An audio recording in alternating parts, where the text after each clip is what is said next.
Good evening, lads and lasses. How the hell are you? Welcome to the stream. I am Suave Beardson, and today we're going to be playing some more Assassin's Creed Mirage. I am enjoying this game a lot more than I anticipated.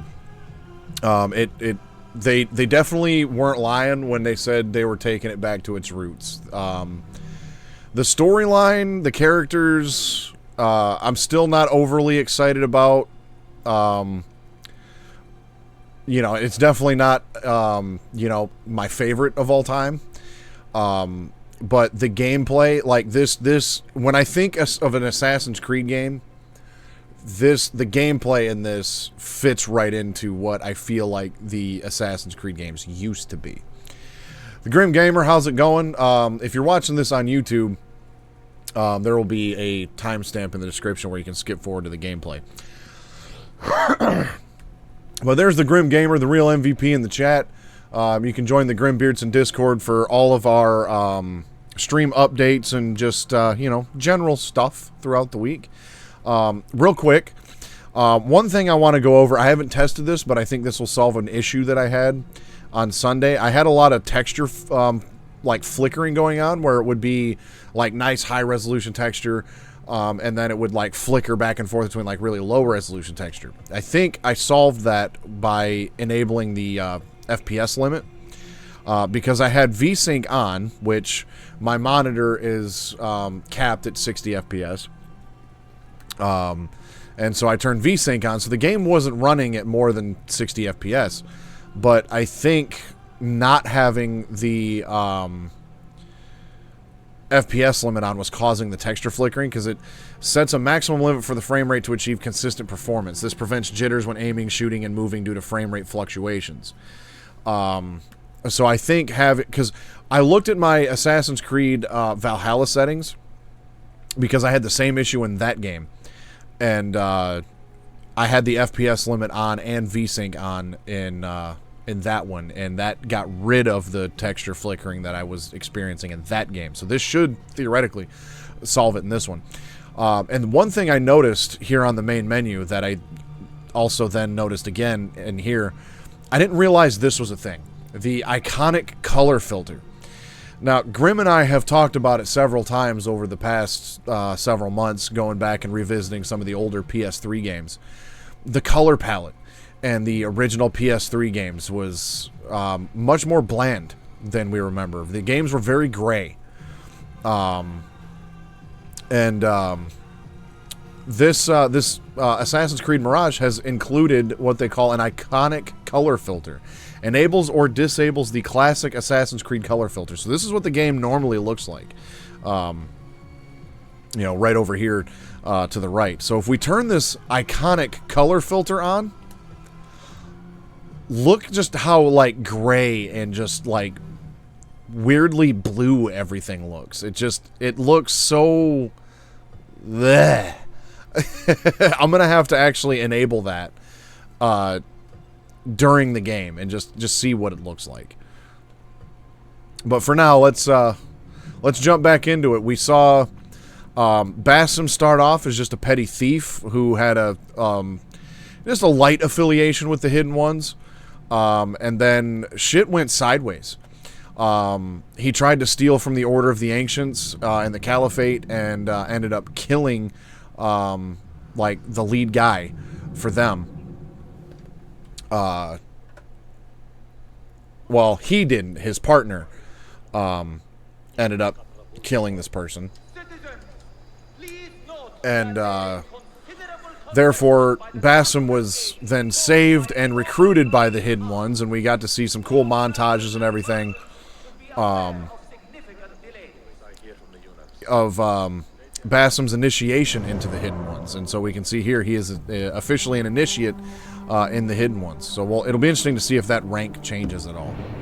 But yes, apparently this dull color is iconic now.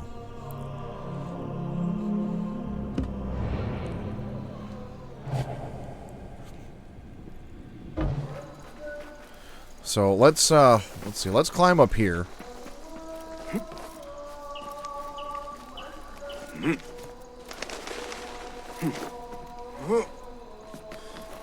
get a good look at some stuff and things.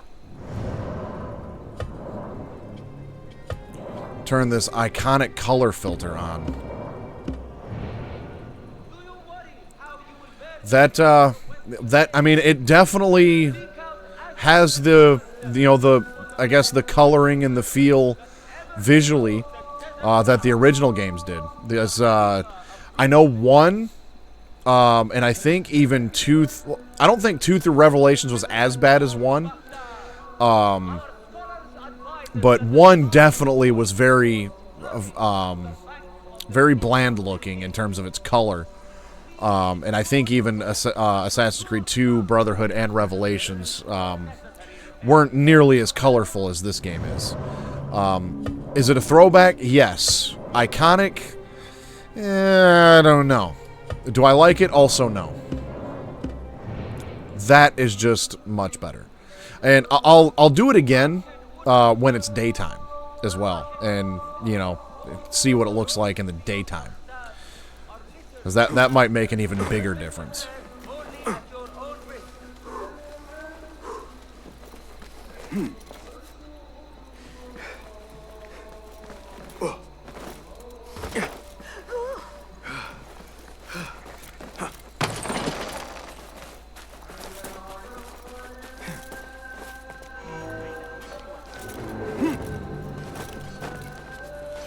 So, let's see, we have to, we have to go to the watermill and meet up with the rebels that we now have an affiliation with. Oof. I'm so used to playing Valhalla and having such a large health bar and a ton of rations that I'm not as careful with my health as I should be. That and rations are way more plentiful in Valhalla than this game. My parents have met on routine.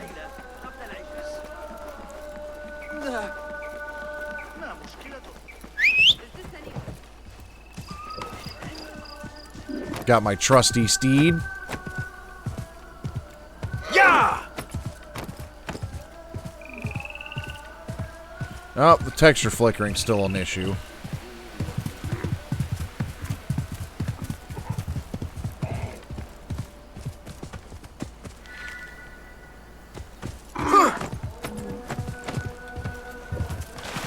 Yeah, I feel like that would be a funny thing to watch.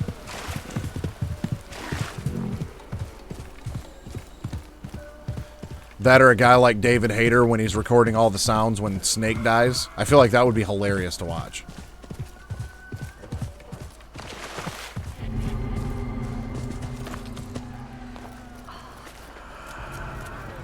This looks like the place. Now where is Ali?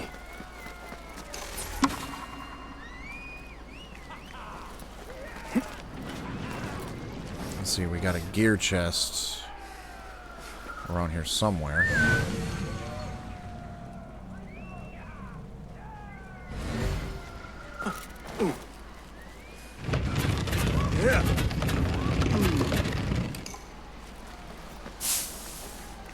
Well, that one was easy. Oh, no. Yeah, that one was easy. I give praise to God. Through his will, Ali has returned to us. It is a sign, the mark of a new beginning, and God is behind us. Word will spread of our resurgence. Our band will swell, and as it does, we will consume the rot that is deeply woven into the fabric of this city. Oh, I feel like, especially somebody like David Hayter, I feel like he puts his whole being into it. Go, Enkidu.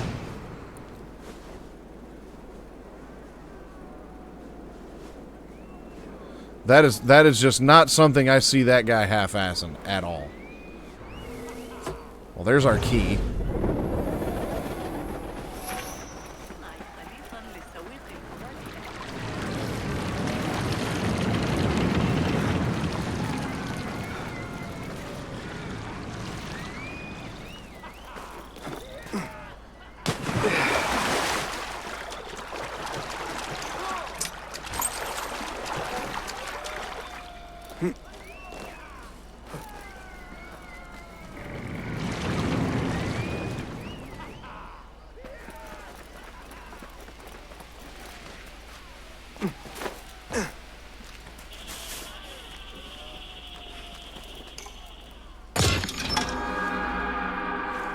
Hidden one dagger.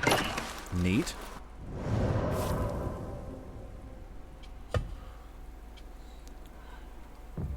So here's the Initiate of Alumet dagger, which does 30 damage.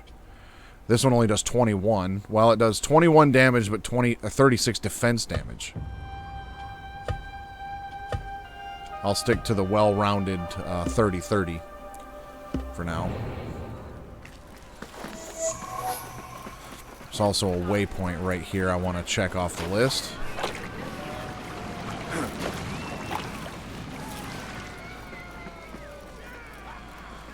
Well, I'm not going to worry about it. I'm going to try to ignore it. That texture flickering is going to still irritate me.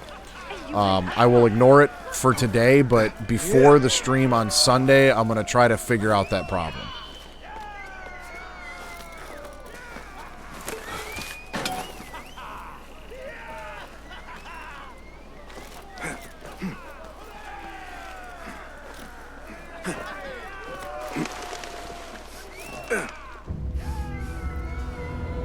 I don't have a day today. I've got me a brisk lemonade. So, grab you a drink. I forgot to do that at the beginning of the stream. Grab you a drink.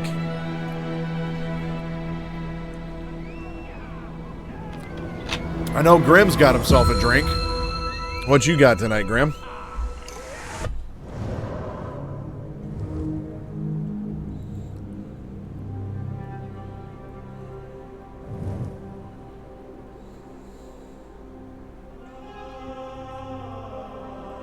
A red day.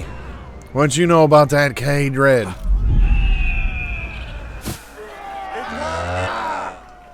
All credit where it is due, for this man came to my aid at my darkest hour. And from what I have heard, I am not the only one. I will pay great tribute to you in a chronicle of our exploits. But we must first write the end of it. Come.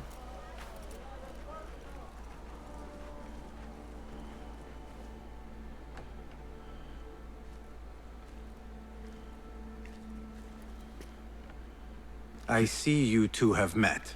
Only briefly. But the night is young and there is much to discuss. About what you can procure for me. Our means are limited. But rest assured, I will listen to your needs, Ali. Later. Share what you know about Al Ghul, so that Basim may do what he's come here to do. Yes, She doesn't look too happy. Your affairs before mine. But just this once. Al Ghul sends orders to the prison guards detailing where to dig around Baghdad. But it's not just prisoners he's using. There is a promissory note for workers here. It looks like Al Ghul arranges to purchase migrant laborers as well. Who in Baghdad could make these sorts of arrangements without raising suspicion? There is but one man, Masoud al-Yaqub. He runs Baghdad's soap mills. Finds paying work for foreign settlers. Most of them Persian. So he forces these laborers into working his dig sites. All under the guise of providing them with a livelihood. Beshi!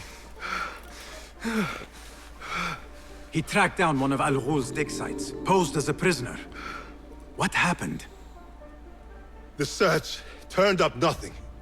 But that did not stop the guards from trying to silence us. I cracked one skull and fled. I doubt the others were as lucky. A foolish thing to do with nothing to show for it. Not nothing. Al Ghul will be at the Caravanserai. I overheard the guards talking. Of course. Merchants from all over stop there to rest. If Masoud is buying migrant workers, it is likely the Caravanserai is where he conducts his affairs. What does he look like? He is a large man. Favors adornments like jewels and silks from the east. Then he will be hard to miss. It is time, Basim. What is your plan? That will be for Basim to decide. Basim? Alone? No. Let me gather some men. And allow for foolish spectacle. Your day to display your prowess will come. But this day belongs to Basim. Consider it part of our agreement. Basim? Oh, yes, I will.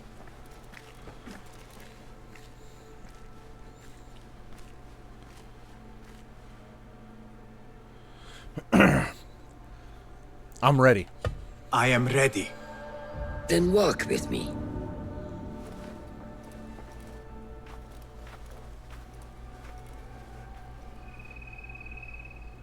Come, Basim.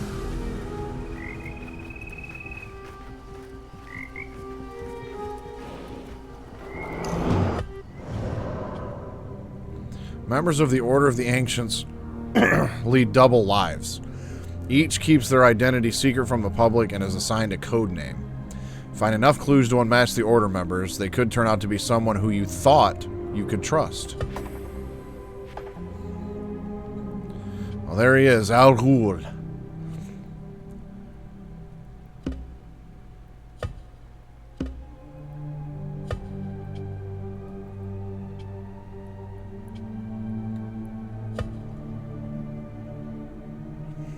I think we can find him, no problem.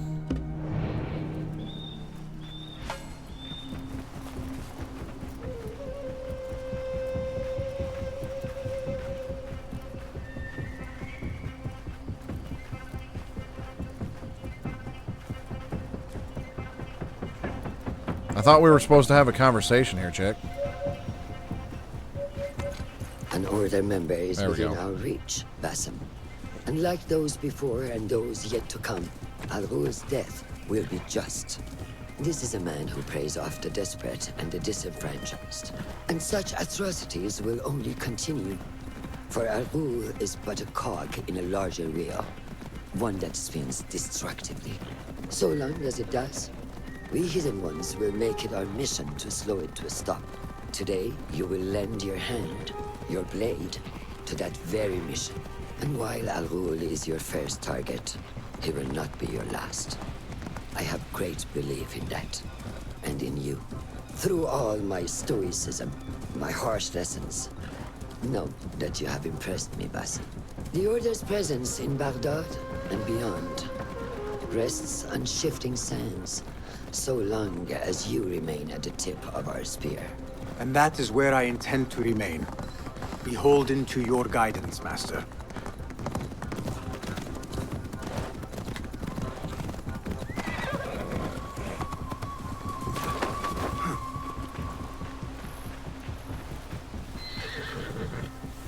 Alright, we're going to get our first assassination target underway here very, very soon.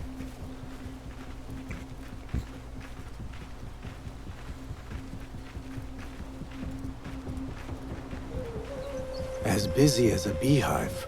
Come, set your sights under trial. Merchants, livestock, caravans from all walks. And I thought Anbar's markets were disorderly. Where there is disorder, there is chaos, and chaos can bring opportunity. See what avenues present themselves. Be reactive, but patient, and trust your instincts.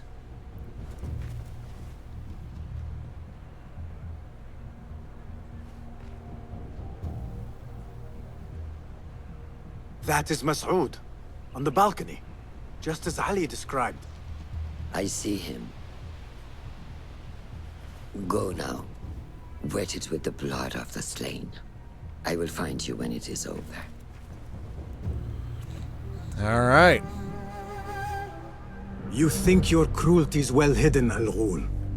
For you chose those with little voice, whose cries you knew would go unheard. They dug at your bidding, died at your hand, and were cast away like so much refuse. All to scour the desert for some artifact. Even now you haggle for flesh, safe in the Caravanserai. You prefer your victims chained and starved. It is time you faced a man unbound. Assassinate Al-Ghul. Al-Ghul is... I feel bad, but I'm not going to butcher that name. Like, the names and places of other languages and cultures, sometimes I have a really hard time with. But Al-Ghul is simple enough. Is a member of the Order who preys on the desperate and disenfranchised, forcing them to dig in the desert for reasons unknown. One way he achieves this is by using his public status as a soap mill owner to quietly acquire migrant laborers eager for the promise of a livelihood. The Caravans, again, apologies, is where he conducts such dealings. Look for distraction opportunities to lure Al-Ghul out. Come, the stage is yours, Basim. I will be watching. All right. Real quick, now that it's daytime, I want to see what it looks like with that. Fuck, that just looks so... Yeah. Remember, patience, I don't like it. They could, like, I don't know if I'd have called it an iconic color filter. I'd have been, you know, but at the same time, though, like, retro doesn't feel right, because I don't think of PS3 as retro yet. So I guess I don't know what else to call it.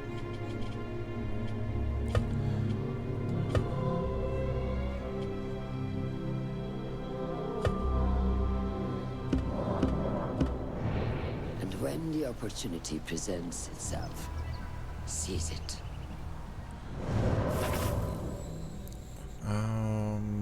What do I have in my inventory? Oh, the feather.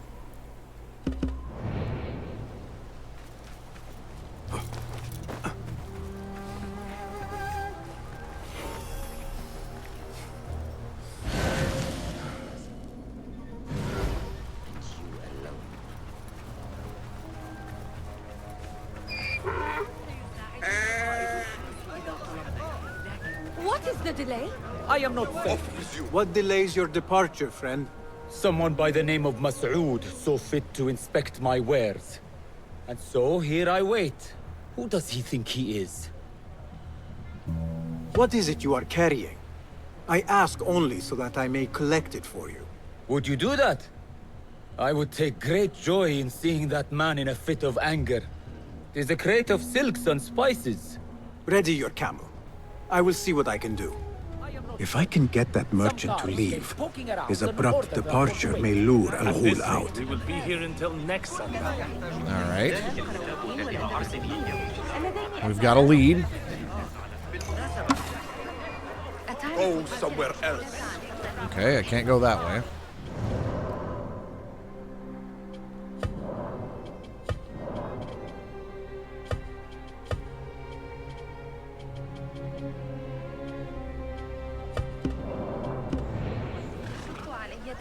وصلت. لا أعرفك بأنني سأخونها، لكن من يدري؟ وصف العثور على أبي جعفر. إذا ذهبت إلى I need your help, my friend.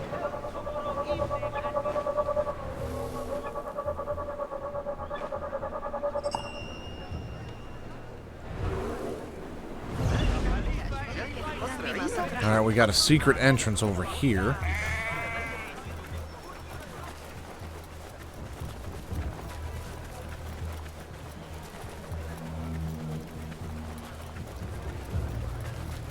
Ah. Neat. We're going simming.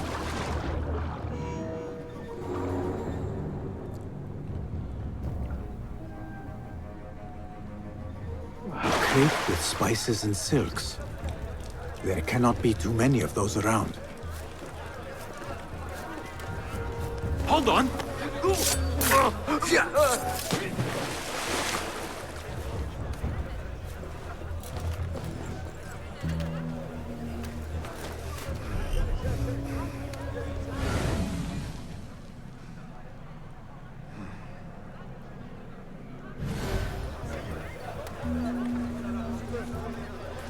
You know what? I'm going to try to be slow and methodical. Okay, those guys are walking away. I was going to try to lure one of them over here and kill him too.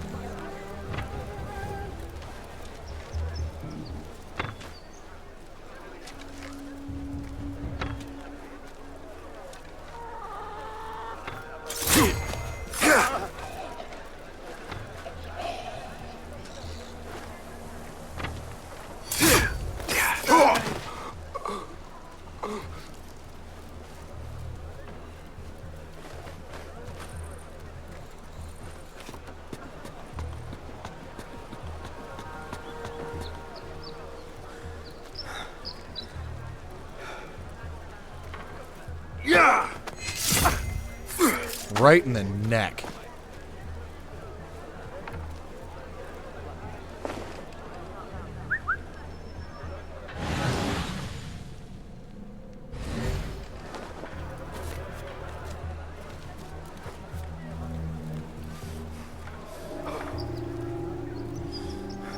You saw nothing. No, nothing.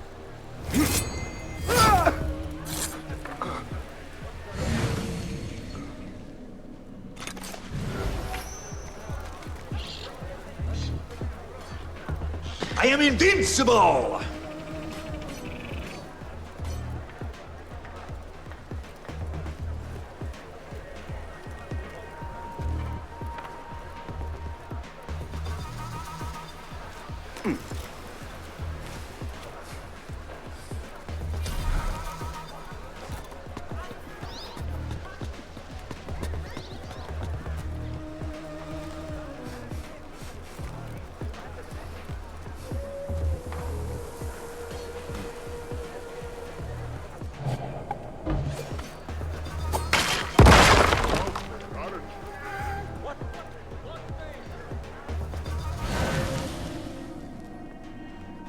Damn, there's quite a few people in there.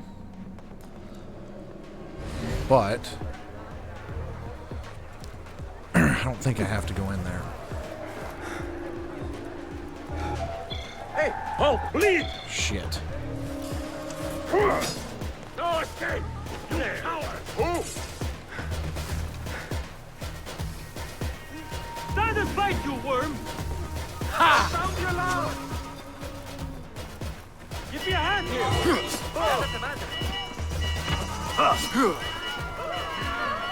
Restoration! Did you yourself yet?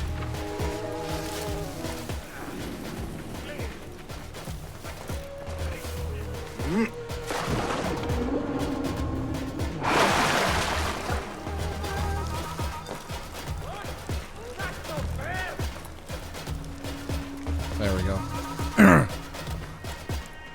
You can't see me.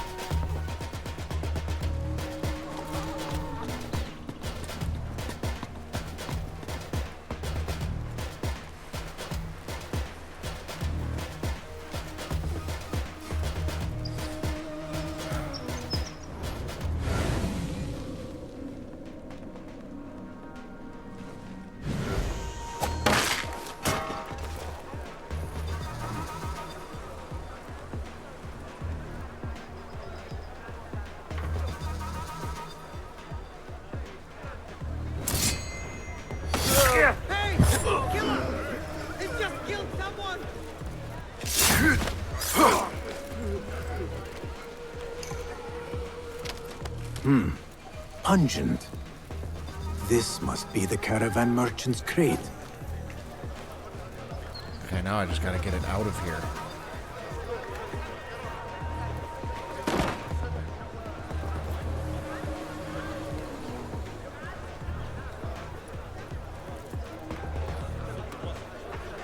Hold on! I'm not a fighter! Where can I hide?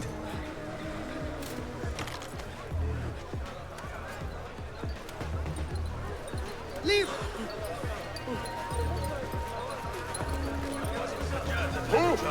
What? Won't take long!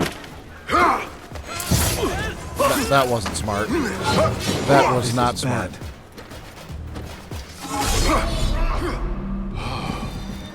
Somebody find a way!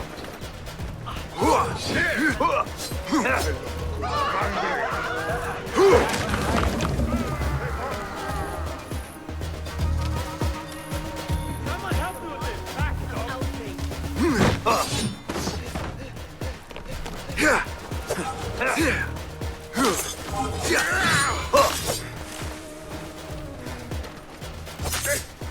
Interesting technique.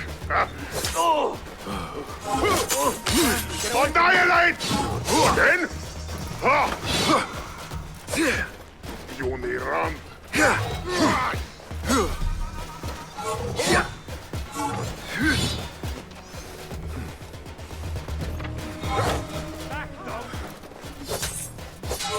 So predictable.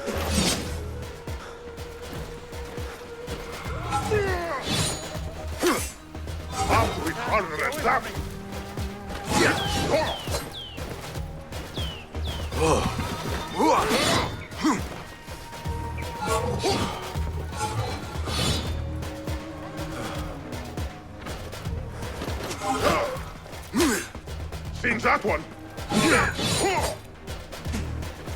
Okay.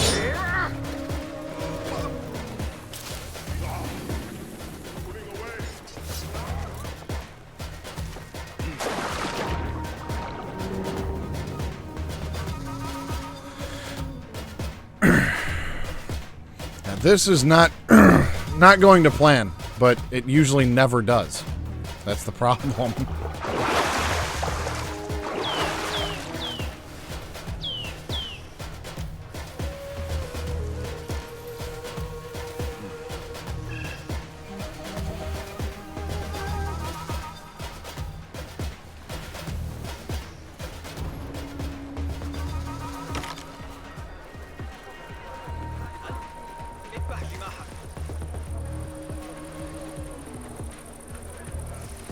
Alright, well, I got the stuff.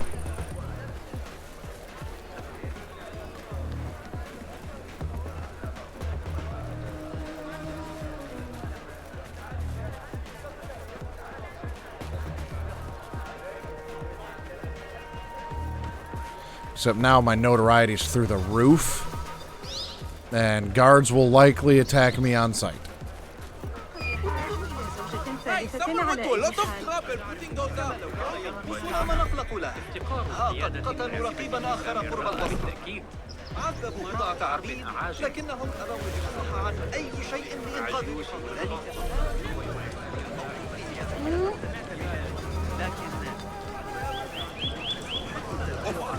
So am I not even going to be able to interact with this guy because my notoriety is too high?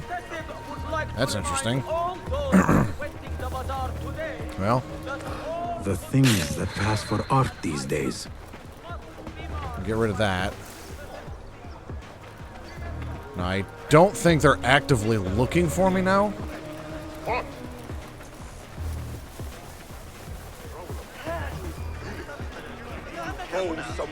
There we go.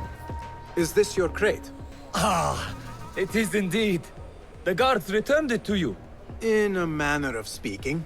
Very good, very good. I must repay you. You seem like a man who enjoys a good meal. I love a good meal. Care for some spice? Not today, no. But I will ask that you loudly proclaim your departure. Make sure Mas'ud notices. We share the same mind. My thanks to you, ya Sadiqi.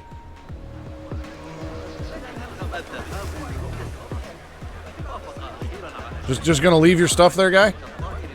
After all that, you're just gonna leave it there? Right. Yeah, I'm blending right in.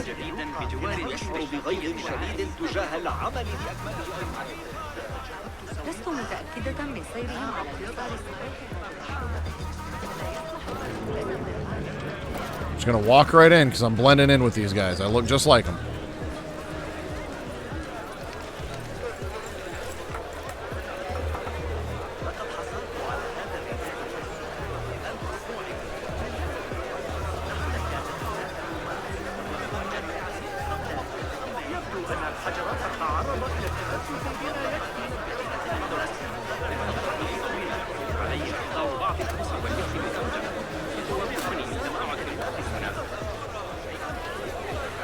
A strange thing to happen upon.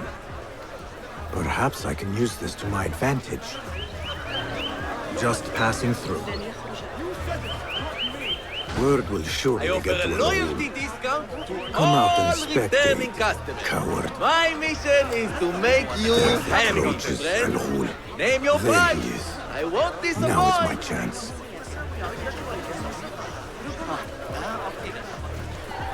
Who's that? Got you! Grant me strength! Got you!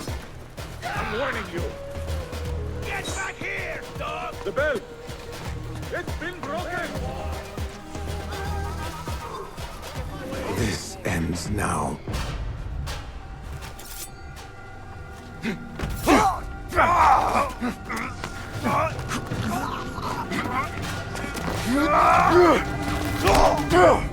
Yes.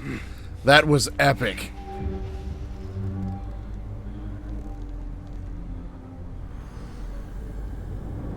Damn!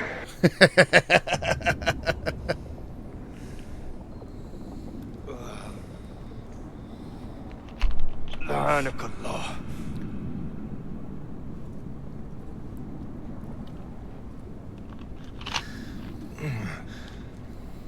Turn your hate inward, Masood. It is your wickedness that has led you here. Wickedness? To whom? The unenlightened? The feeble who have cast their lot? It is our divine will to rule over them. Our duty to exact their contribution. Contribution? To what? To what could be. The very knowledge of which lies buried beneath these sands. Some things are meant to stay that way. No. These are gifts, destined to be recovered. They speak to us, as you well know. Me? Oh, yes. A hidden one you may be, but not just.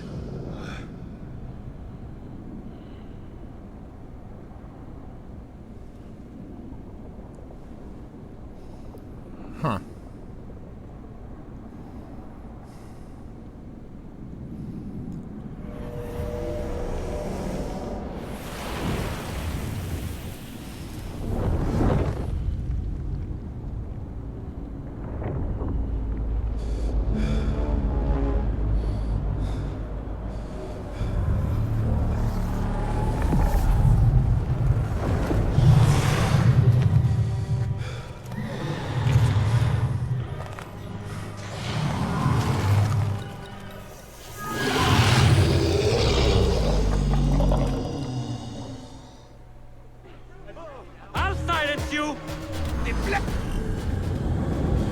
When out of conflict, trigger Assassin's Focus with R3 to execute a perfect sequence of assassinations.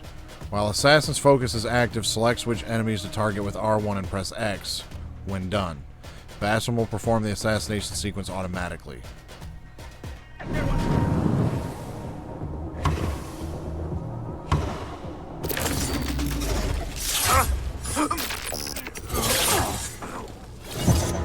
Lit. Nihal? Basim.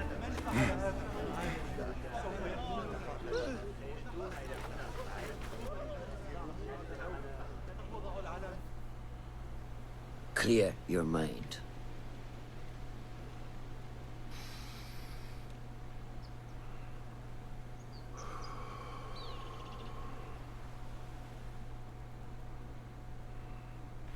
Al-Ghul's relentless pursuit at the expense of human lives has come to an end. It is a day of victory, not only for those spared of his cruelty, but for the hidden ones. The Order's grand plot in Baghdad may still be a mystery, but we can at least be certain Al-Ghul's role in it has been vanquished. I believe what he sought to uncover were more strange objects, like the one I took from the Winter Palace. What does the Order want with these relics of the past? And why guard them with so much effort? You are beginning to ask the right questions, Basim. We shall find the answers together. Lately, all I have are questions. What do you mean? Nothing. Forget I said anything. How am I to guide you if you will not speak openly?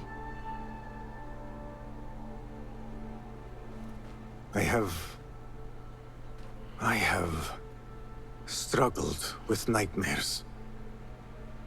In these dreams, a jinni torments me until I wake up panicked and soaked with sweat.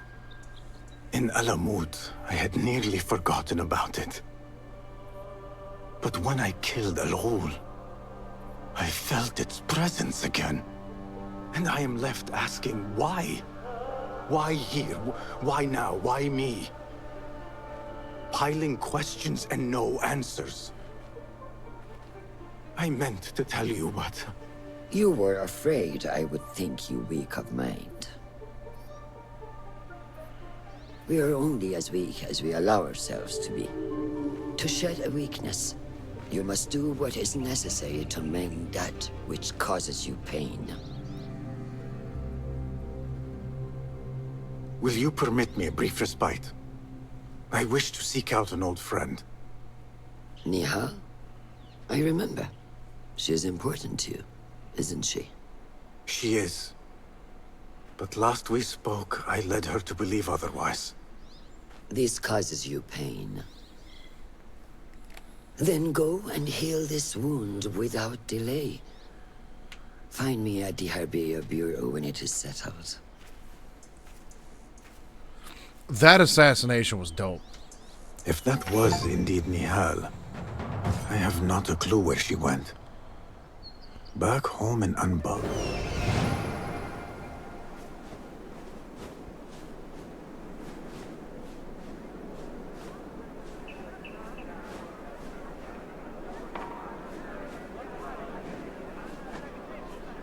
Okay, so he's not still hanging from there?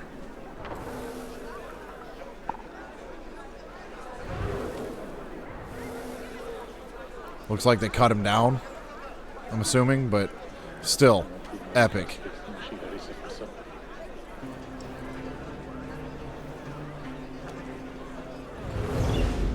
If that was indeed Nihal, I have not a clue where she went. Back home in Anbar, maybe.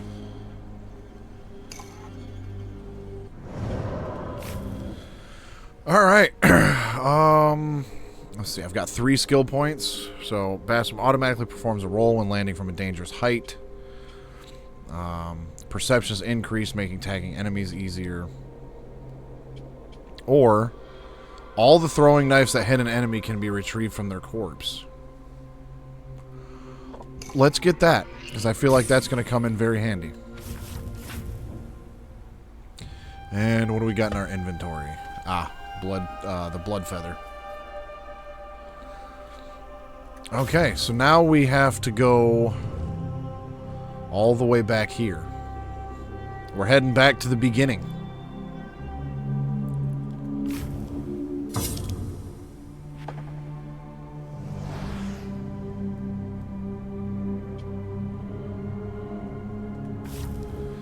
And we've got no fast travel points, so let's put some focus on that. We'll get ourselves another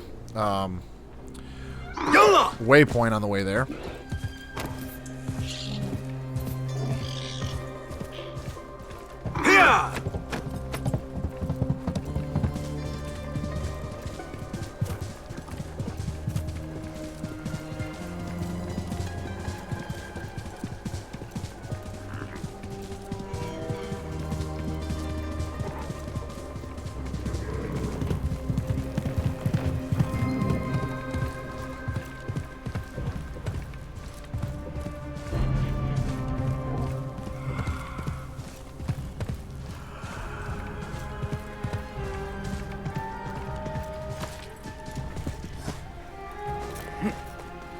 It did. And that's the main thing that has me interested with this game is Basim's backstory. You know, how did he come to find out that he was, you know, the reincarnation of Loki and all that? That's what I really want to know. And I'm guessing those nightmares and, you know, that he's talking about have something to do with that.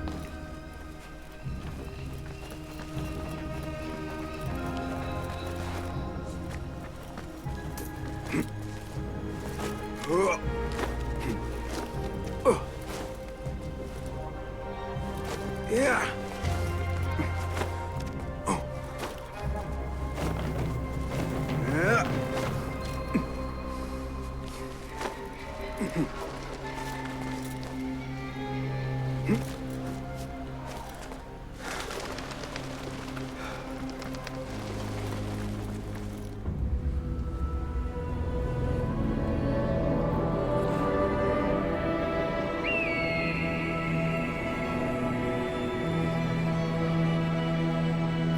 Because in Assassin's Creed Valhalla, when you play through the last chapter, when that update was released,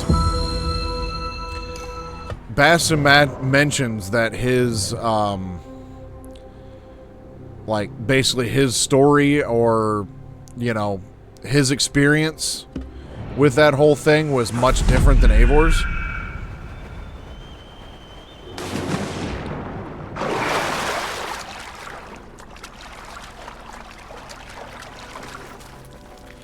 But it looks like it's going to be not fun. Wait, what? Die! I didn't want to do this, but you made me.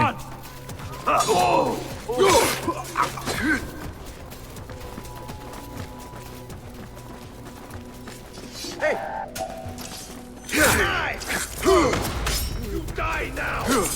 Get that!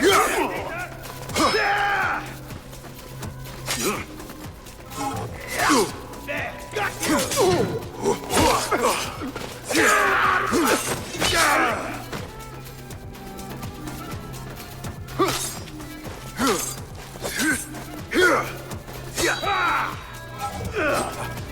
You're raven bait!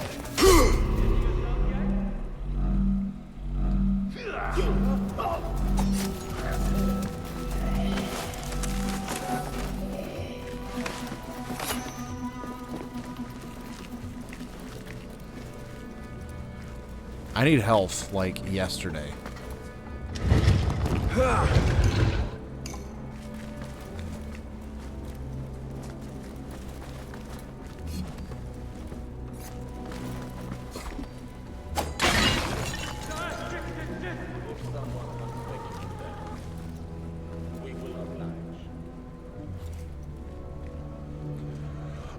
So far it, like, I mean, Origins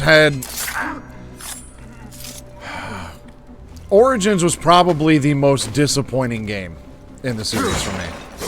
That game had so much potential, and they just dropped the ball with it in so many different ways.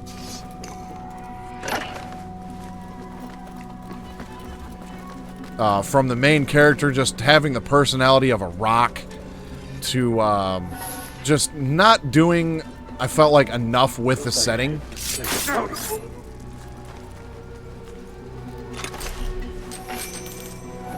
I mean, it was fun to, you know, travel around ancient Egypt and stuff, because, like, that's probably the closest I'm ever going to get to seeing the pyramids in real life. You know what I mean? So that part was really cool. But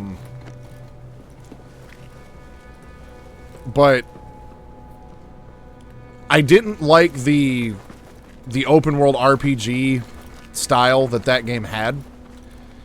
I mean, they later on refined it and did a, you know, like Odyssey was a fantastic game. Valhalla I've put like 170 hours into at this point, you know, and it has that, you know, open world RPG style. So they made it better. Origins was just rough around the edges in that regard. They needed to refine it.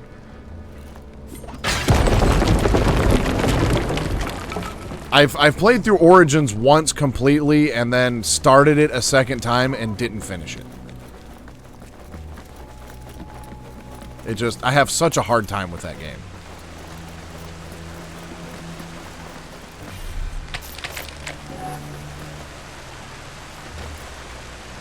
Damn, I didn't think I was going to be, like, way down here in the underground and shit.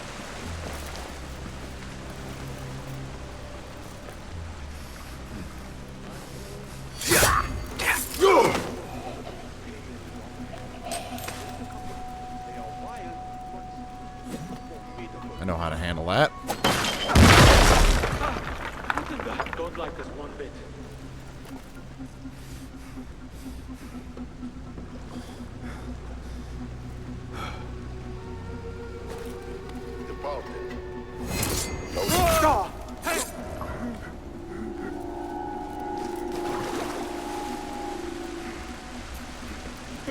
I better get back. Hidden one dagger upgrade schematic. I'll take that.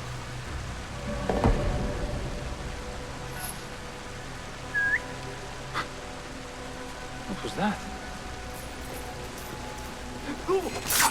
The cream of the crop!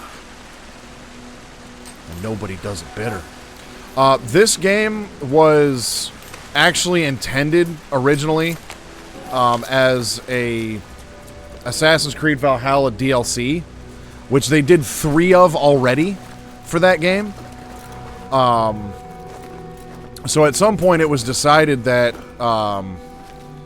this game would become its own game. They would just, you know, this game upon release was $40.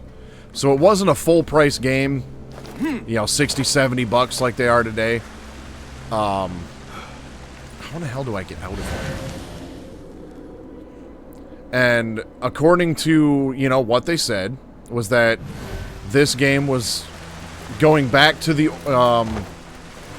you know, back to its roots and paying tribute to the original style. This game, from a gameplay standpoint, it definitely has that original Assassin's Creed feel to it, and I enjoy the hell out of it.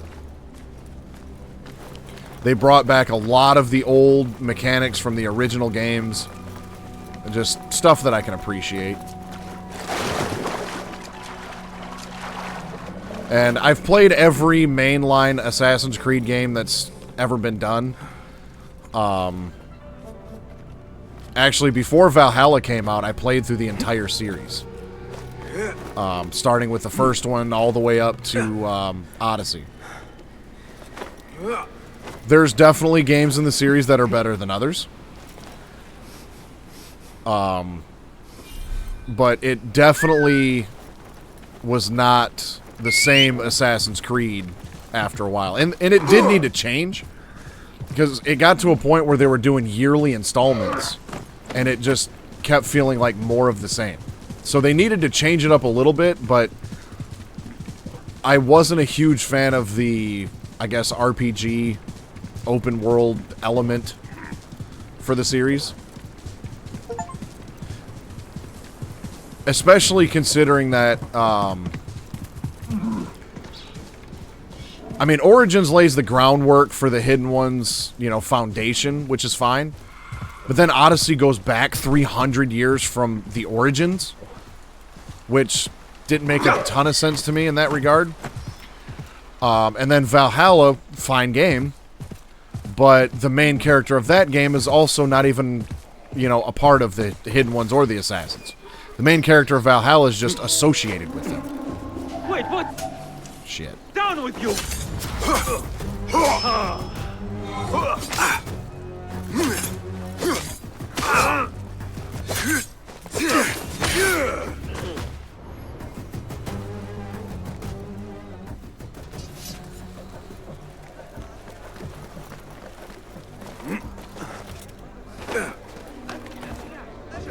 I did not want to do that. Hey, it's him! Guard! He's over here! Get him! Oh, people are starting to recognize me now and reporting me to the guards. That's not good.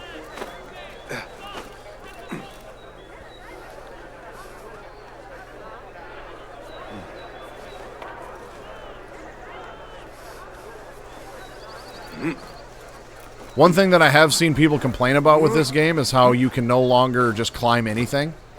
You have to, you know, actually find, like, the, you know, ledges and the footpaths and stuff like that in order to, be able to climb things, which I'm fine with. It's how the original games were.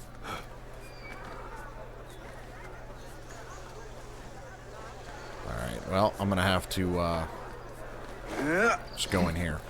There we go. It's like, I don't remember Origins a whole lot, but I know in Odyssey and Valhalla you can just climb anything, anywhere, really.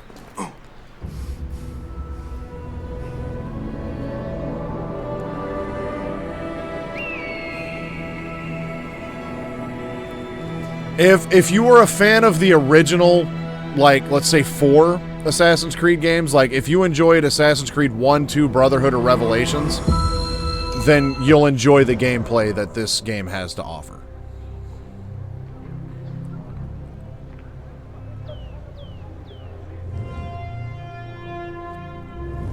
Okay, I need to find some of those wanted posters and get this notoriety down.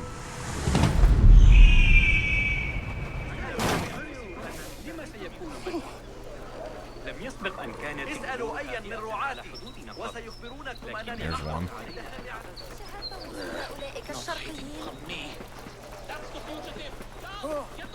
Best I stay hidden.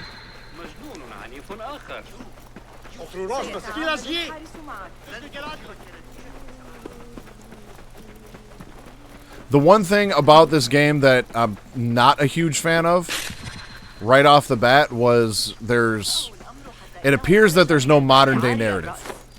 And now I've seen a lot of people, you know, like basically say, oh, they need to just get rid of the modern day narrative because it sucks. Well, it did for a while. Once the Desmond storyline played out, like Assassin's Creed 4, Rogue, Unity, and Syndicate, the modern day narrative sucked, frankly. But the modern day narrative also is what gives you the reason to go back through these people's memories and stuff. Like that's the whole reason why the historical timelines exist in the first place. So I'm not in favor of them just getting rid of that altogether.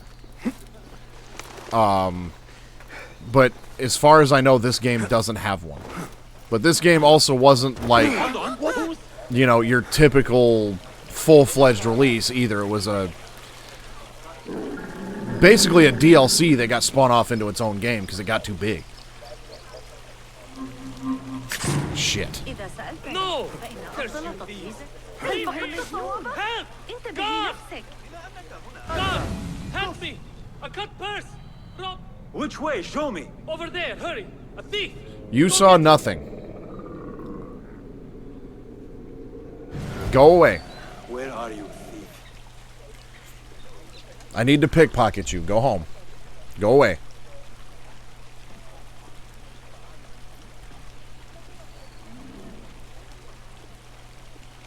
By the way, Petit T, thanks for stopping by. It's nice to see you in the chat.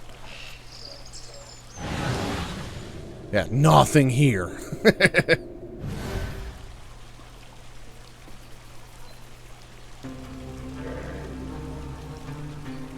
I'll tell you what, though, after playing Assassin's Creed Valhalla and the other games that have the very heavy RPG elements to them, going back to a more stealth-based approach definitely has its challenges. I'm not used to that style of gameplay from these games anymore.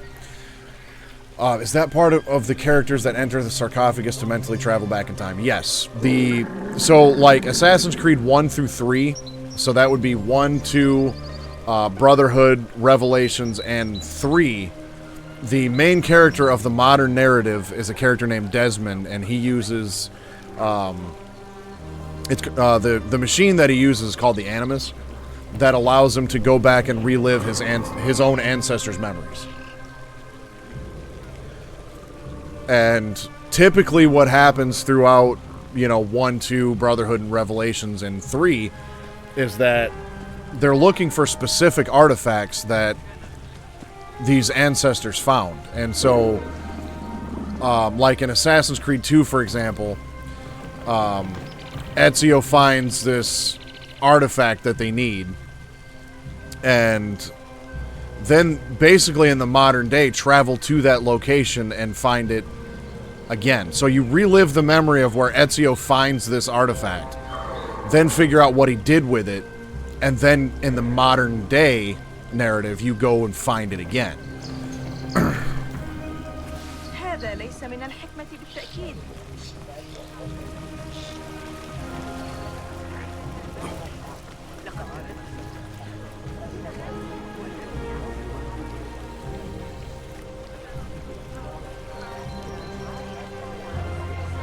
That guard is right there. I'm gonna have to wait for this dude to... Oh, yes. Well, I might be able to pickpocket him. We'll try it. Got him.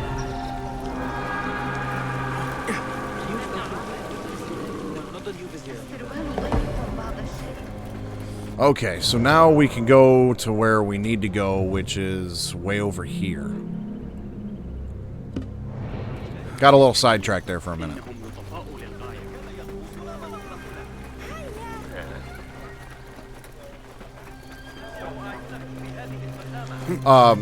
Petiti, how familiar are you with the Assassin's Creed games? Because the storyline gets quite complicated and at times a bit messy. So I can try to fill you in on where this game fits in, all that.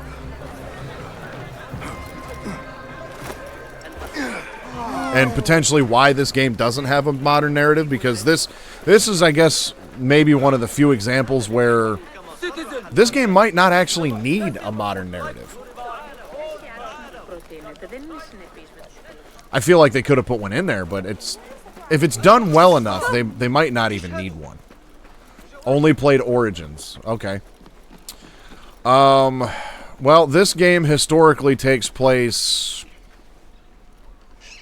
about 800 to 900 years after Origins, which Origins establishes the origins of the group called the Hidden Ones, which Basim is a part of, which about 200 years after the events of this game, historically, according to the lore, they basically regroup into, well, they don't really regroup, but they basically turn into what then it becomes the Assassins, which in the first game, the main character Altair is a member of the Assassins. And so the Hidden Ones are like the original Assassins organization. So like a lot of the stuff that Basim goes through at the beginning of this game to become a member of the Hidden Ones carries over into the Assassins organization, and a lot of that stuff just continued.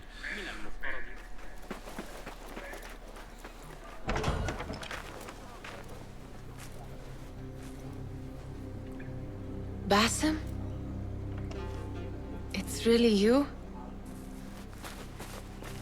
Nihal. Say nothing, ya Sadiq. I am as sorry as you.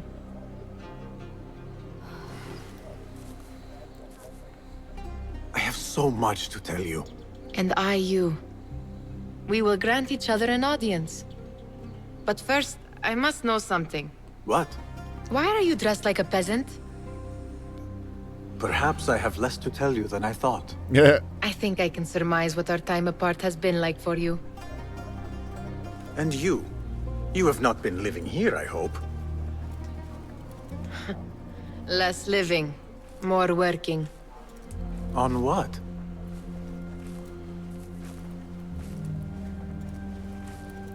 Why do I know this? Because you have seen it. On the object we found at the Winter Palace. I have been trying to remember the specifics of its design. You have spent all this time obsessing over this symbol? Why? Because I too have seen it before. I know not where or when. Only that I have. Whatever it is, it calls to me. I intend to unravel its mystery, and so should you. But of course, duty calls. Stop. I will bear it in mind if it means you will spend more time outside these musty walls than you do within. You really do spare a thought for everyone, don't you, Basim? أراكِ لاحقاً.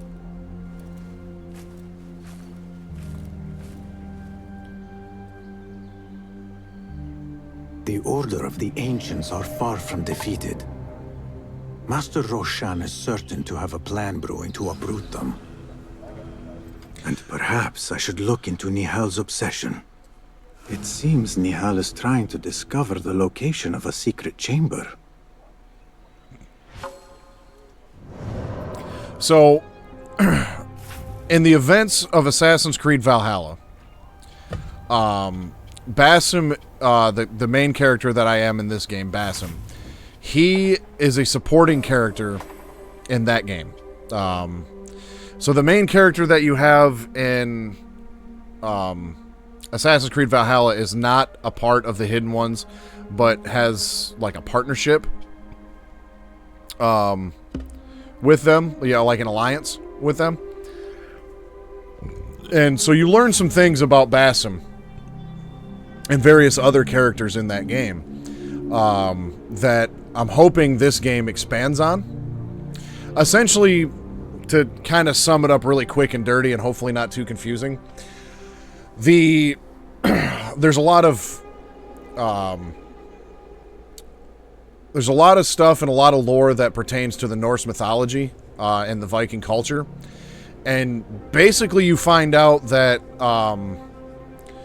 like there was a whole, I guess, other race of people before humans called Isus.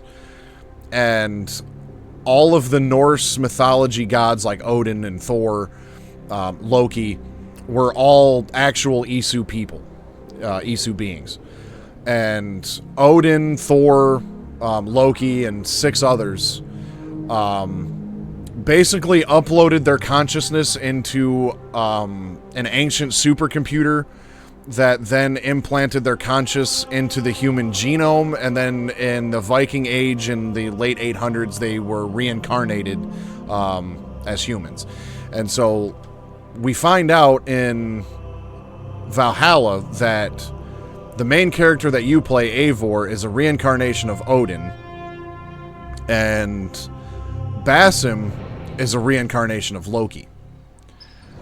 So, considering that Assassin's Creed Valhalla came out 3 years prior to this game, we already know all that information, so I'm assuming that this game will basically just tell Basim's story and how he finds out who he is, why he is what he is. We have yet to see that. But the thing that I can really appreciate about the Assassin's Creed games, every single game, for the most part, with a couple minor exceptions, all have their own unique, self-contained story, but yet there's an entire background story where you get little nuggets and little bits and pieces in every single game that tells an entirely different story that plays out in the background. So you could play, like, say, Assassin's Creed 4, Black Flag. That game you could probably play on its own. The storyline that gets told will make sense, but there's going to be some things that happen in the background that relate to this overall story that spans 12 games by this point. It's really quite complicated, and if you start digging into the lore of the Assassin's Creed games, it's a gigantic rabbit hole. Okay, so I need to go back to, well, I got find the hidden place. Am I not going to get a quest marker for this at all? It is located north of the Arkakuf Dunes. Those are...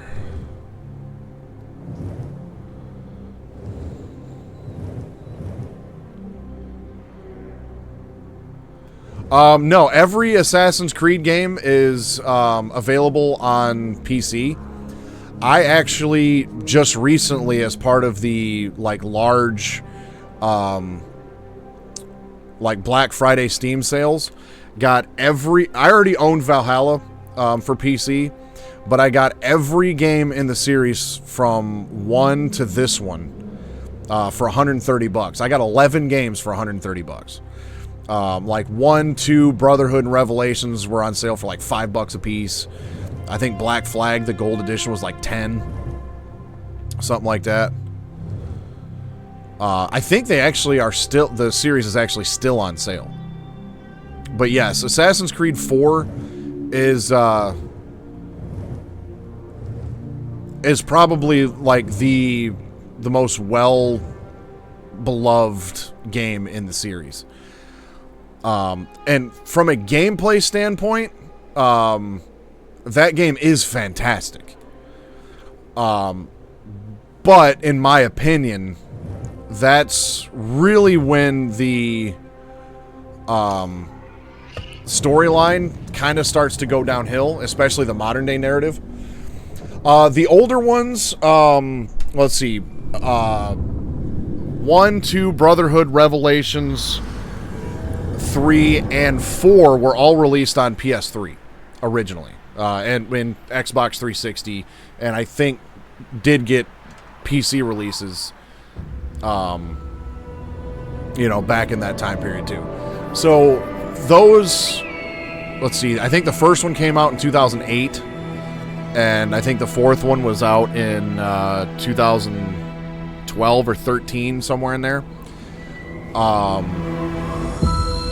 So one of the things that Grim is my brother, in case you weren't aware. But one of the things that Grim and I do to try to figure out how long it might take for us to, like, how many sessions we might need to stream a game to get through it. There's a website that we go to called howlongtobeat.com, and it'll give you like user-reported stats of how long it took them to beat the game. And so it'll give you like just the main story plus extras, or like 100% completion. And the main story for like the first 3 or 4 games is around 15 hours. The first one, though, I have to admit, is a chore to get through. I played through it a couple years ago because I wanted to refresh my memory on the lore of the series before Valhalla came out.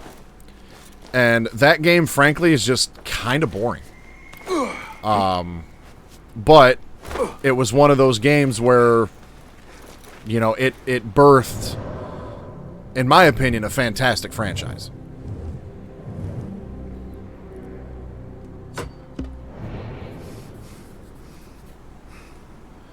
Yeah, I'm in the same boat with you. I mean, I'm in the process of finishing up the Assassin's Creed Valhalla DLCs off stream, which they did 3 of. Now, I also made the mistake when Valhalla came out of like nearly 100%ing the base game, which took me almost 130 hours. So once I started the DLCs, I felt like, well, I need to do the same with those. And I'm currently almost... I just finished up the 3rd DLC this morning. And that took me almost another 60 hours. So I've got like 180 hours in that game, but I've damn near 100% of that thing. Like, I'd say I'm sitting at legitimately like 98% completion. There's not much left for me to do. Now, Odyssey, I didn't do nearly that much for that game, and there was at least 2 DLCs for that one, and that one took me 90 hours. But I wrote it all down. Let me look here just real quick. I don't want to get too off, you know, into the weeds on this, but let's see here. So 1, 2, Brotherhood, Revelations, 3, 4, and Rogue all say 15 hours for the main story. Main plus extras, you know, some exploring and things of that nature. 4 looks like it could be up to about 40 hours, which the gameplay in 4 is very well done. The first time I played that game, I never fast traveled because it was so much fun to actually get from point A to point B. You know, you might be sitting there like, well, you might be sitting there like, oh shit, I got to go all the way across the map to my next quest objective, but there was always something to do from point A to point B that made it fun to travel across the map. Games that take over 100 hours, I have a love-hate relationship with them at this point, because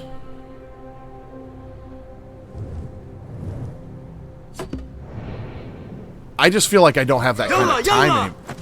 I just feel like I don't have that kind of time anymore. So it gets to a point where I'm just like, you know what? I'm not even going to bother playing that game because I feel like I'm not going to have the time to actually enjoy it the way it needs to be enjoyed. You know, now some games like we were talking not too long ago about you were telling me about Valheim. You know, games like that, you know, I could see easily putting that kind of time in because there's not, you know, a really intricate story and stuff like that involved, especially in also games that you can play with a friend. That changes things up a lot too. This must be the oasis Nihal had in mind.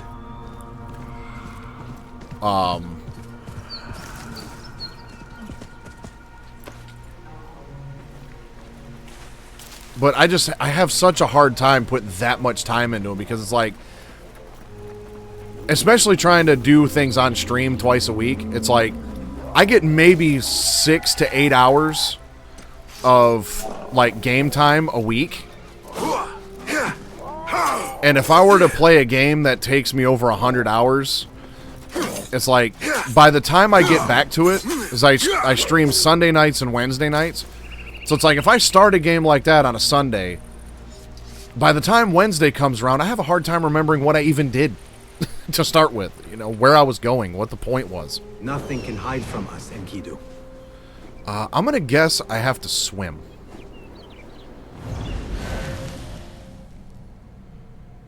I'm going to guess I need to do some swimming.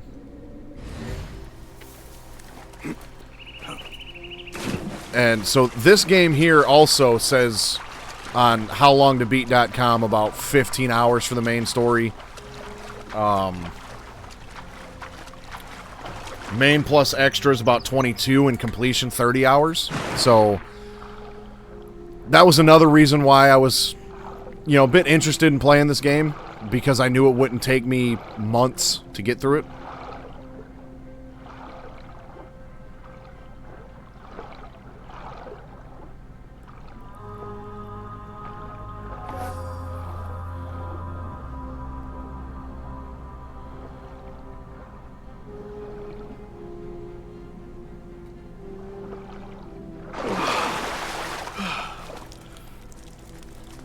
I wonder where this leads. I wonder if this is going to end up being an Isu temple or something else.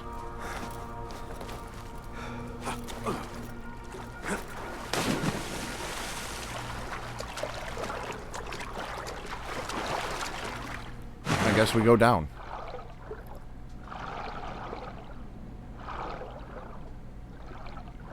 No?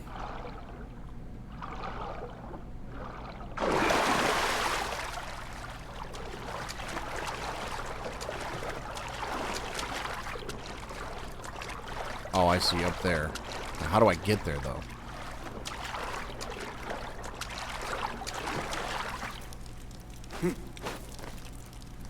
Oh, I see, over there.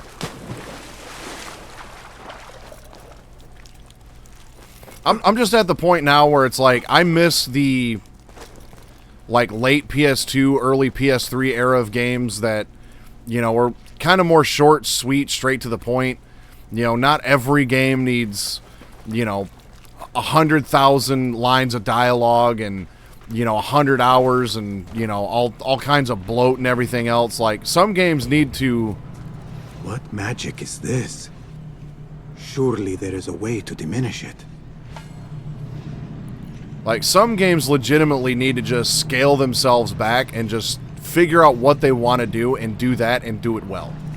You know?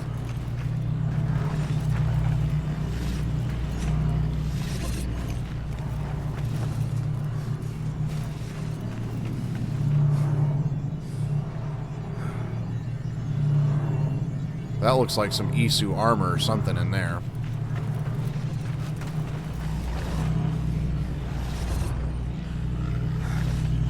Well, I'm going to go ahead and guess that this isn't a quest I can complete right now. So I'm guessing I need to put something in there.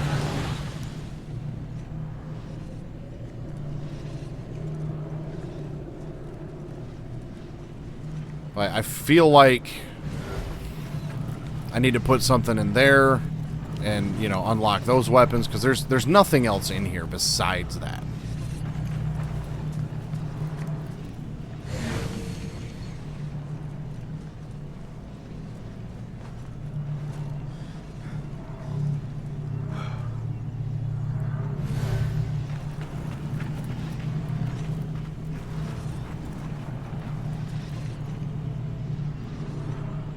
Alright, well, we will come back to this another time.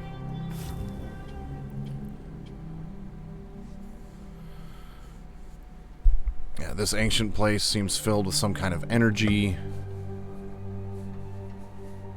So yeah, I need to find more clues, I think, before this becomes a thing. So I need to go back to the Bureau.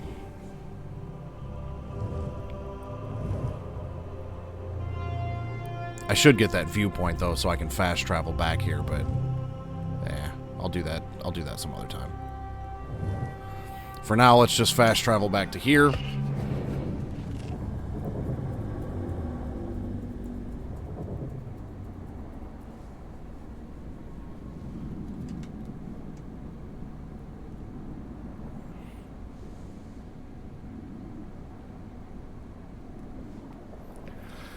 But from a gameplay standpoint, 4 is definitely very, very good. From a gameplay standpoint, and from a storyline standpoint, personally, Revelations is one of my favorites. But in order to really appreciate the story in that game, you kind of need to play the 3 before that. So if you want to play them like in order, it would be 1, 2, Brotherhood, Revelations, and then 3. 2, Brotherhood, and Revelations is known as the Ezio trilogy. Ezio is the main character in all 3 of those games, and it's the only 3 games where you play as the same character throughout multiple games. Every other Assassin's Creed game has different main characters in it. But yeah, I've had a pretty good string of good 20, 30-hour games. A Quiet Place, the A Plague Tale games. Yeah, I've been on a pretty good streak lately. Alhamdulillah. Alhamdulillah. I am glad you are safe. Alhamdulillah. A first of many achievements to come, Basim. We should only hope. There's still much work to do. While our focus was on Al Ghul, Fulaf quietly scouted the city for where we could erect more bureaus. I have found dwellings in 3 districts that are most unassuming. Abid and Rebecca have arrived from Alamut and set off to Al Abyssiya and Karkh. I will make my way to Sharqiya shortly. And I will join Rebecca in Karkh, where corruption is as common as the arid air. See Abu Ja'far about some things he's been working on. Then come find us. Have a look, Basim. I may have something that is of interest to you. Okay, so I get a new tool. So either a blow dart, silent projectile capable of putting targets to sleep, can be modified to apply poison or cause a fit of rage. That's definitely on my list. Smoke bomb. That could also be very beneficial. A trap. Non-lethal proximity explosive capable of knocking down enemies for long periods. Can be made deadly. And a noisemaker. Small explosive that lures guards away from Basim can be turned into a weapon. Yeah, it's like I was talking about earlier. It's like This some should serve me well. cultures and My some thanks, languages. Ahmad. It's Abu Jaf... Oh, you jest. Every now and again. Araka lahikan, Abu Ja'far. Keep well. And you, Basim. Like Middle Eastern culture and Middle Eastern language, I struggle really hard with. I don't know why. But yeah, just remembering names and places and even the pronunciation of stuff like that, I just it's so hard for me to get it down. Ooh, I'm an apprentice now.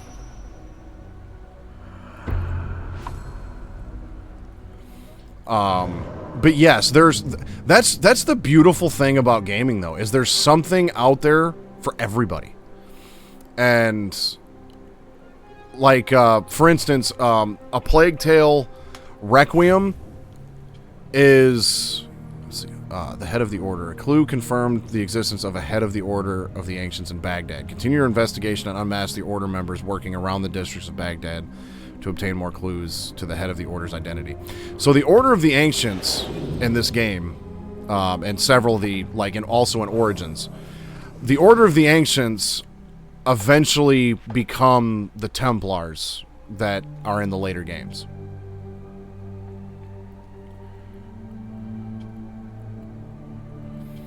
But a Plague Tale Requiem, that game cost $50. I think it took me about 15 hours to get through. And the first one, A Plague Tale Innocence, took me, I think, about 9 to 10 hours to get through, and that one's for like $40. I loved both of those games so much that I bought a Steelbook collection for $50 for the PS5. It was both games for $50 and a collectible Steelbook. So I bought the game, like, I have them already on PC, and I bought them again because I wanted to actually own them in a physical form. The voice acting in those two games is damn good. And the story in that game is so impactful. Like, yeah, for a console I technically don't even have right now. That's how much I love those games. And, like, from a storytelling standpoint, that's the other thing. Grim and I both are on the same page of, like, it doesn't matter how great the gameplay is. If the story isn't good, doesn't hook me, then I can't get into it. It's always story first for me. Because a good storyline can save a subpar game. But a subpar story can only carry a game so far. You know, great gameplay only does so much for me. And I feel like this game in particular, I'm not going to be as interested in the story and the characters as much. And so the gameplay, I feel like, for this game will carry it more than the story for me. A request for help from Murjana, the daughter of Ali Baba, a trader rich beyond measure. What could the daughter of a famed merchant want? It says to meet her outside the gates of Baghdad. An old friend by the name of Beshi pointed me towards you. He told me that you shadowy figures are trustworthy, and so I hope you can help me with a delicate and possibly perilous matter regarding my father, Ali Baba. You have no doubt heard his name. Alright.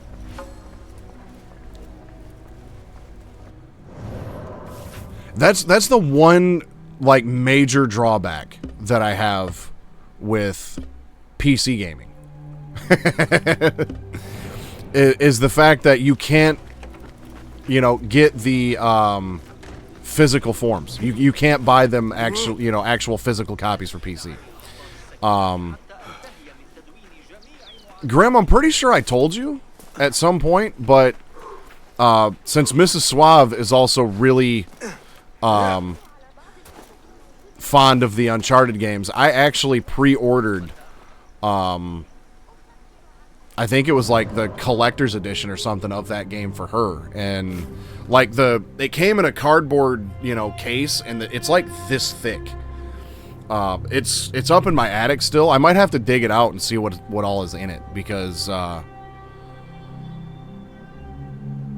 that's one of the few, like, collector's edition things that I do have is Uncharted 4. And funny enough, I've never even played Uncharted 4.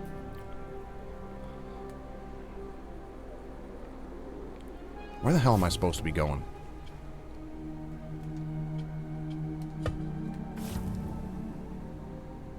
Way down there.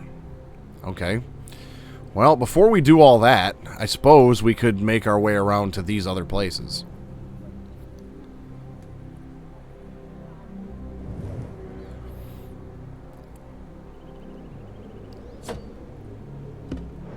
You haven't played the Uncharted series.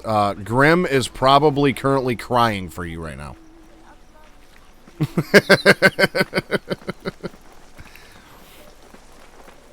Like, my favorite series of all time has always been the Metal Gear series. The Uncharted series is Grimm's favorite game franchise.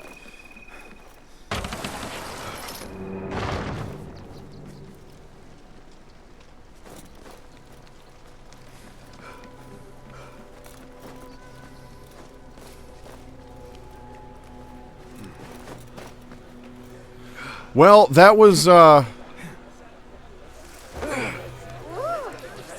Libertalia Collector's Edition had a 12-inch Drake statue. Damn, yeah, that's not the version I got. Well, that was one of the things too. The Uncharted games came out. Grimm would know this better than I would. But I want to say the first Uncharted came out probably sometime around 2008. In the later 2000s. Yeah, see, I knew he would be appalled. But they were PlayStation exclusives, and I know a lot of people back in that time period, it was either PS3 or Xbox 360, and I know a lot of people that, went the Xbox route instead of the PS3 route. Drake's Fortune was 07. Okay, I knew I was close.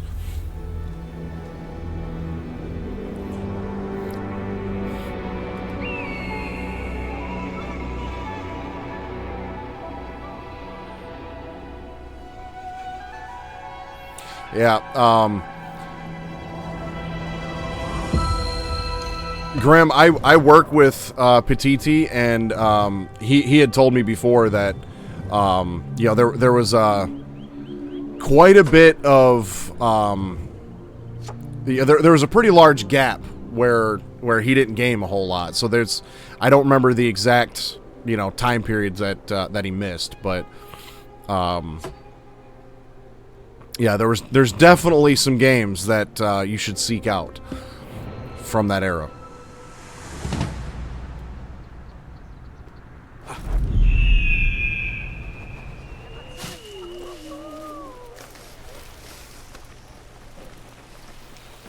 So I'm just going to grab a couple of these waypoints on the way to my next quest objective, just so I've got fast travel points for later. But yeah, we go back to the early 90s with the Sega Genesis. That was the first console we had. I remember having, Sonic the Hedgehog, Kid Chameleon. Now, it's funny because I seem to remember my dad having, the biggest cardboard box I've ever seen in my life, just full of Genesis games. Now, mind you, I was 3 or 4 at the time, so this gigantic box was probably not that big. But as a 4-year-old, I seem to remember this box being just gigantic. But I don't really remember a whole lot of the games that we had for it. Because by, let's see. Well, we're getting the 30th anniversary of, they did the 30th anniversary PS5. So the original PS1 came out in 94 in Japan and 95 here in the States. And so it was probably by the time 96, 97 rolled around, I would imagine, was when my dad got a hold of a PS1, and that was a game changer. No pun intended, yet completely intended. The PS1 was just so dope when it came out. And so when my dad got the PS1, I was probably about 4 years old. So yeah, we grew up with a lot of the 90s games. Yeah, I'm not going to worry about that one right now. We'll just head over. Yeah, we might as well do this one.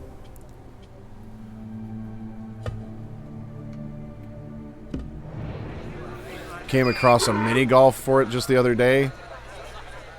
Dude, either send me, either look up some screenshots of it and send them to me, or post them in the Discord.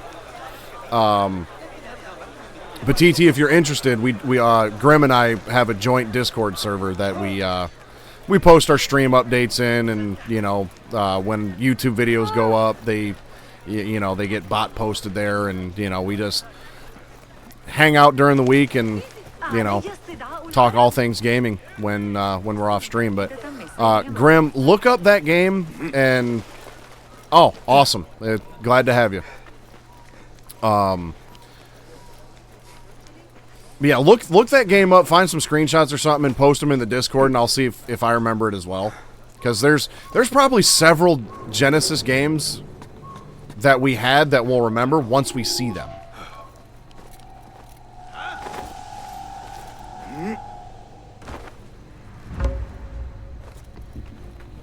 Do I remember one of the holes in that game that had a jumping hamburger? I do not. That does not sound familiar to me, but if I saw it, that might ring a bell. It might be one of those things I have to see. Like Evil Knievel's Wild Ride or whatever the hell it was, that old PC game. There's no way I'd remember it unless I saw it.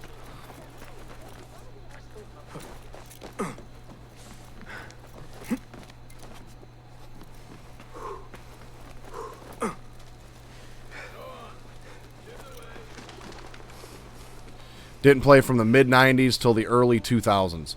Yeah, it was what, either Skyrim or Oblivion that kind of sucked you back in.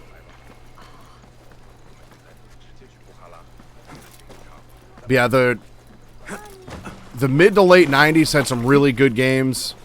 The early 2000s had some really good games. I mean, shoot, there were so many excellent PS3 games and PS2 games.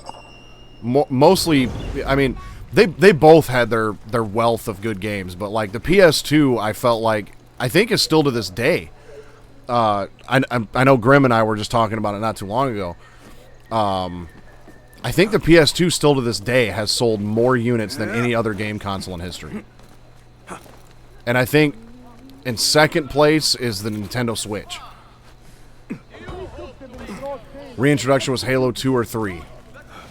That makes sense. I think Halo 2 was mid-2000s for the Xbox 360. Your anger is just, but you will not win a war, Ali. Basim, good, you are needed. Mercenaries have taken some rebels and executed them in the square.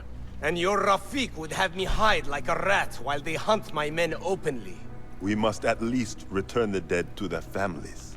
Do you still fear to fight these devils, Beshi? My only fear is that we become like them. There is more to this than it seems. The Khalifa would not risk war. This is the work of the Order. Then I will find those responsible and slaughter them like dogs. The Order will find you first. It's likely they are looking for you and Beshi already. You are well known to them. Basim, however... Ali, I will find who did this, and I will kill them all. You have my word. Basim is right. Let him do this. When those responsible lie dead, you will receive the credit. 05 to 2016, that was another good era. It was me. I will return to Jarjaraya, but I will not wait long. I will meet you at the gate, Basim. And I will make sure the bodies are returned to the families for burial. Like, yeah, 05 to 2016, that was pretty much the entire era that the Uncharted games were in. Yes.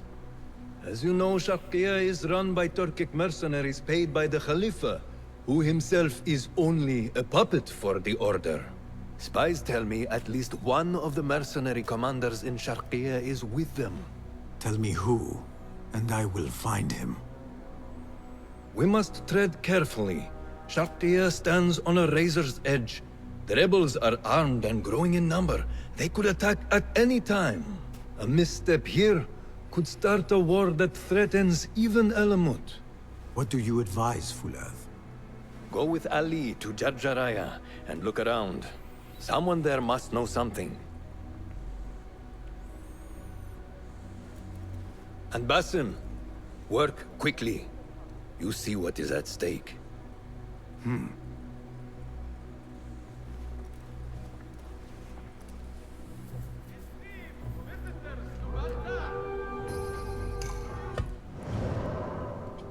Well, I'm going to just save that skill point because I can't use it.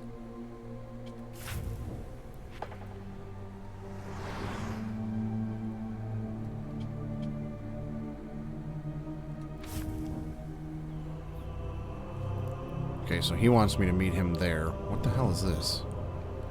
A Tale of Baghdad. Well, let's hit that waypoint. I mean, and that's the thing, too. Like, there's games that I might think are absolute classics that other people don't like. Like, one of my favorite games of all time is Metal Gear Solid 4. And I have even some friends that absolutely hated that game. But, I mean, if you look up, if you go to YouTube and type in, like, Metal Gear Solid 4, the movie, You will break your neck. You are going to get cold. all of the cutscenes in Metal Gear Solid 4 take Ali about is waiting at the gate for me to go with him to Jarjaraya. take about 9.5 hours to sit through. That child looks like he has gotten himself into a tricky situation. You know, so people were like, oh, I want to play a game, not watch a movie. You know, but the storyline that's told in that game is just phenomenal. You know.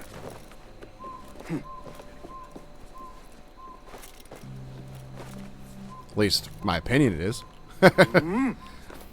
My name is Basim, and I climbed up here without thinking it through. Do you think you could help me get down?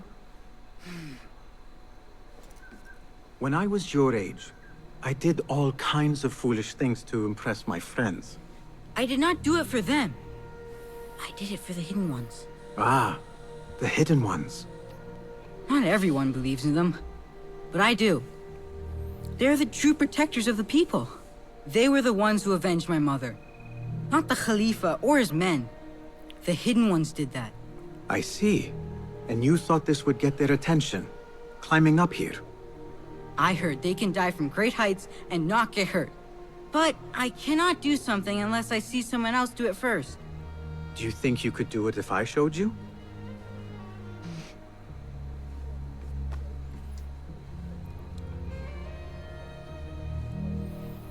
Well, all right, kid, you're going to have to wait a minute because I got to climb up even higher. Wait up there until I show you how to do it.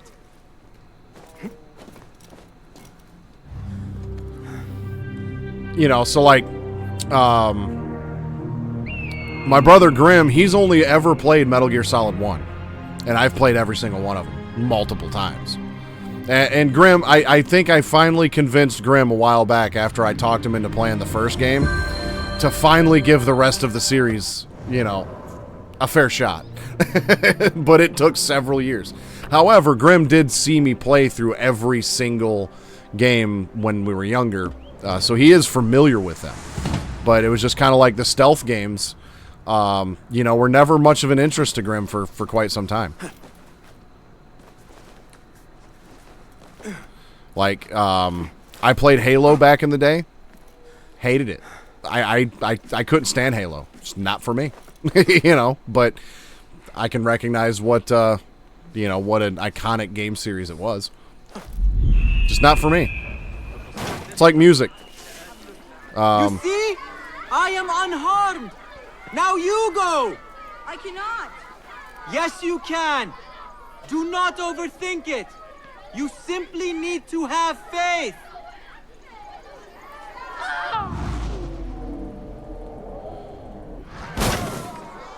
Have some goddamn faith! I am fine.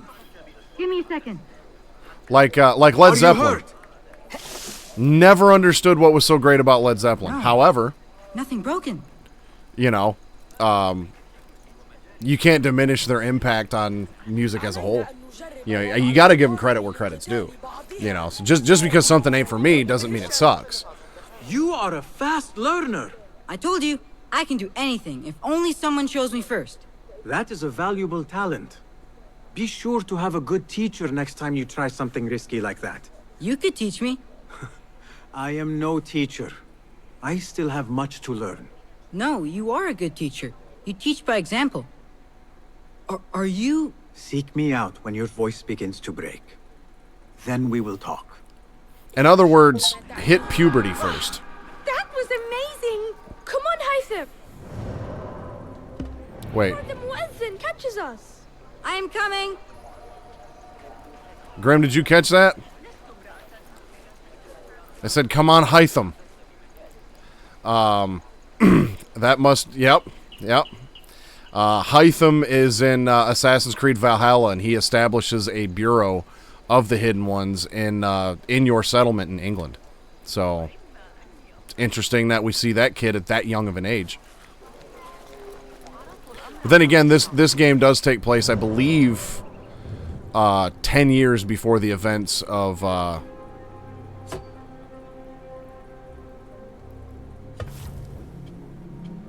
Valhalla.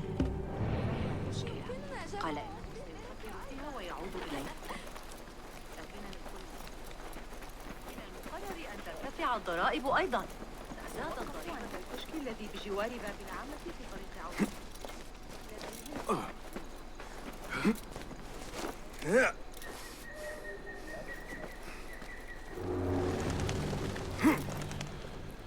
I mean, like, Ubisoft has a terrible reputation right now. And for a while, I mean, Ubisoft didn't sound like a very great company. You know, they've had several, you know, issues up to, you know, to the even the corporate level.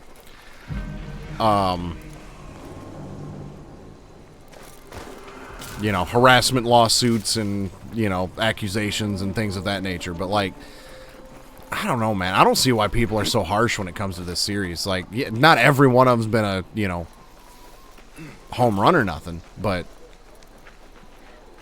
I don't know. Maybe it's just the fact that another thing that Grim and I have in common is we really appreciate the small details. Small details have a lot of weight to them.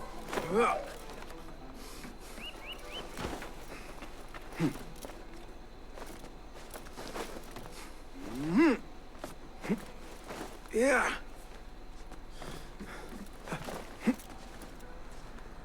And I feel like that's going to be one of those small details, just kind of including a little bit of, you know, I'm assuming we'll probably see more of Hytham at some point. And if not,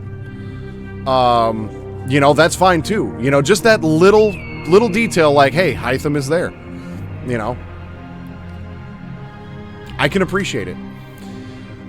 Origins, we'll have to have a conversation about Origins at some other point.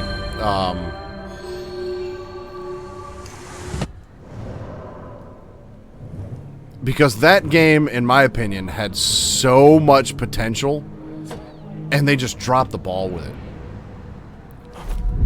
But what's funny, though, is that Origins is another one of those games like Black Flag. A lot of people are like... member is near. You know, a lot of people hold Origins in very high regard. I don't.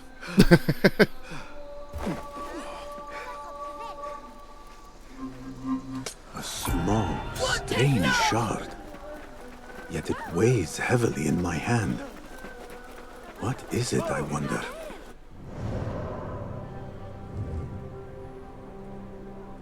I don't know, maybe I just got my hopes up too high for that game, but 40 hours. I mean, it depends on how much exploration you're doing, right? So, according to howlongtobeat.com, main story, it's reported at 30 hours, and main plus side quests says 52 hours, and completionist 85 hours. So, you're probably a decent ways into it.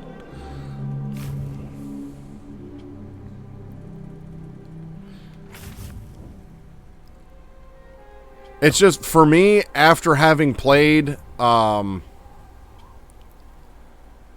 all of the other games leading up to that one, I just had my own ideas of, you know, what that game could have been. And so, I don't know, maybe I just expected too much for it, or, you know, too much from it, or just expected things that I shouldn't have expected. But I had such a hard time. The main thing that I had an issue with in that game was the main character. He just, I don't know, was very bland. Be my eyes, Enkidu.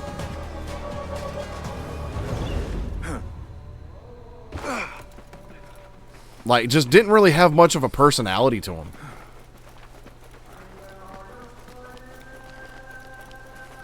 At least, you know, not that I picked up on. And again, this is why I say I would like to have a more in-depth conversation about it, because the main character of Assassin's Creed Origins, Bayek, wasn't intended on originally being the main character.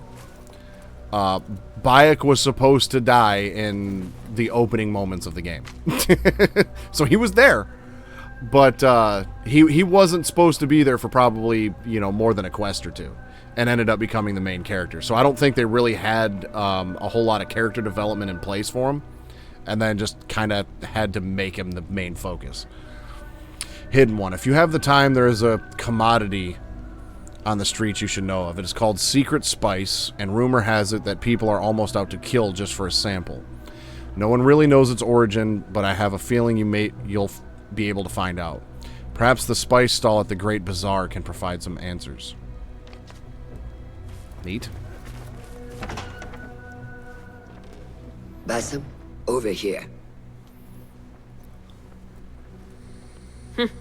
You seem shorter than I remembered. I mean, Egypt in that time period definitely is a sight to see.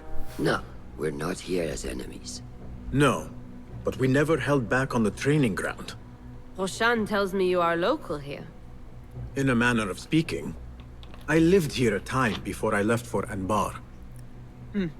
This place is no different from the places I'm used to. The rich wipe their shit with the clothes of the poor. That is the Karch I remember. Yeah, it's still like that to this day. Karch no longer. Rebecca has uncovered a district tainted by corruption. Stronger than usual. Rumors of harassment from officials, and goods being controlled and seized. We think someone here has a hold over the district. Let me guess. The Order. A grand auction is happening. The Dairat al-Mal. An annual show of silk robes comparing their golden spoons. No surprise, but this event is invite only. There is a high chance one of our targets will attend. So, gain entry into the auction and find the one behind this.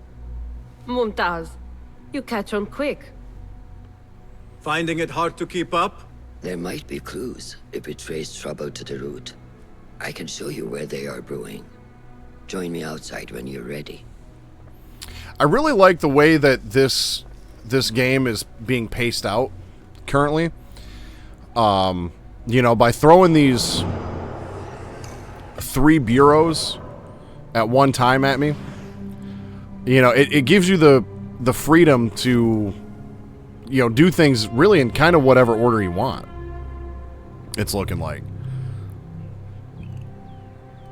So let me go ahead and, well, actually, I should probably stay on the one that I'm at for a minute. Yeah, because I need to speak to Roshan. Master. Are you ready, Basim? Karch awaits. Yeah, we'll Ready. check this one off the list now. Let us move. Follow me. Ever thought you would return here? To Karch? No. Much of my childhood was spent along these streets. Finding friendship with rats and roaches. Some memories are good. Most are bitter. Memories only serve to distract us. The Order has spread their influence into every crack in the city, turning Baghdad into their farm. That will change. Responsibility lies heavy on our shoulders. The Order's blight falls over Karch. and we are the only ones who can cure it. How has Rebecca been adjusting to Karch? She does not like the politics, but she has to fulfill her duty. Karch is an acquired taste. Businesses at each other's throats. The obsession over money. Perfume. People here are happy to be lost in their own paradise. A paradise that can only be afforded by the wealthy, and often corrupted. Well, some things don't change after 1,000 years, do they?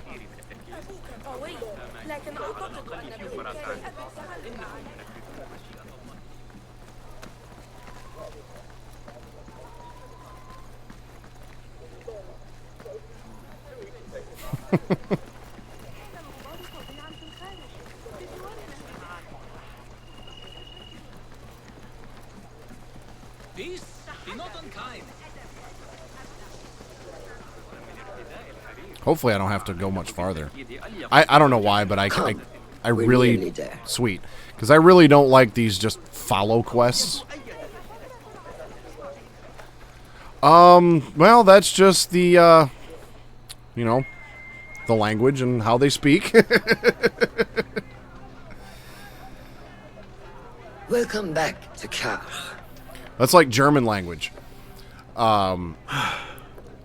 Spice still clings to I've the seen air. several videos where like somebody will say something in English, French, Spanish, and then German, What and the was it Germans like? just sound angry as shit The all the first time. time you took a life.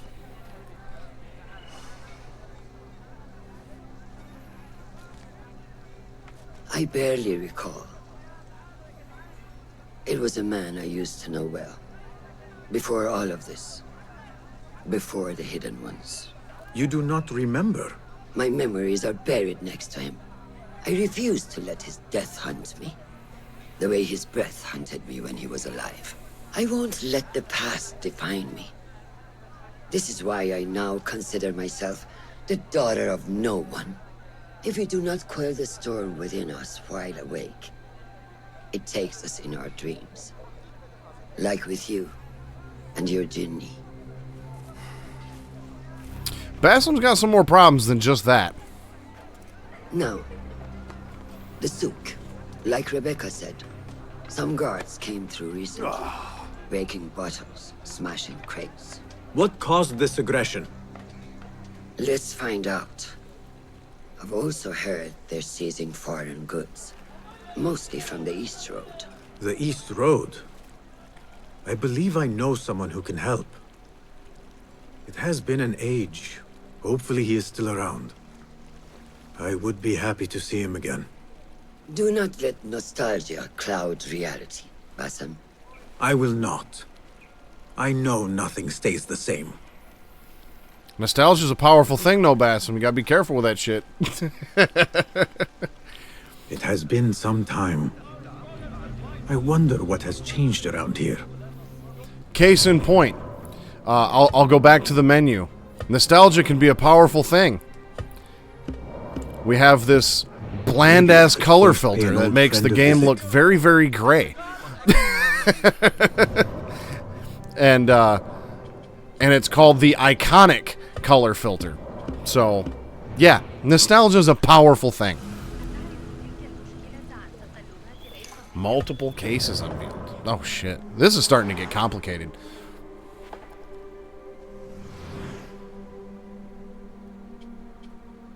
Speak to an old friend. The bazaar. We got this up here.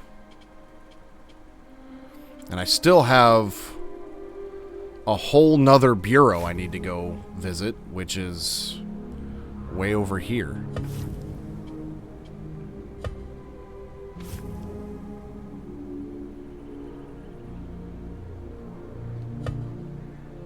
There's some concept art.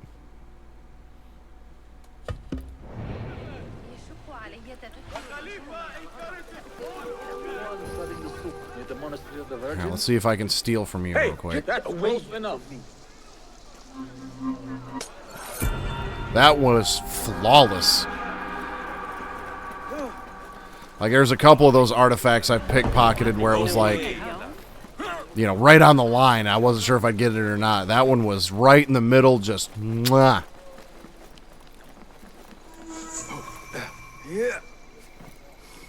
Does this game have Easter eggs?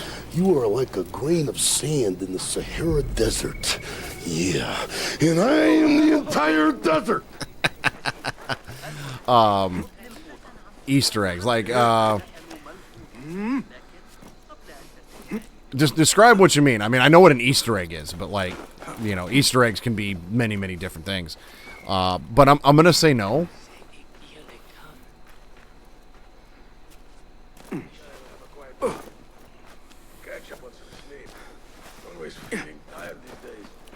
You ever think about being old?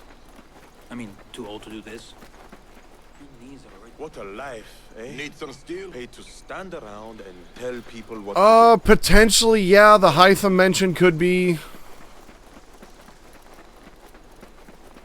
It's one of them things, like, if you hadn't played Valhalla and don't know who Hytham is, it would go right over right over your head.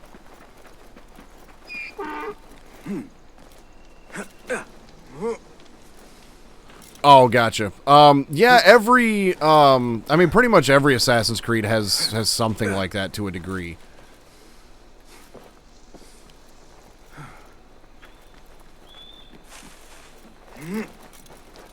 I'll tell you what, if you enjoy Origins, I would definitely recommend playing Odyssey. Looks suspicious. I should investigate.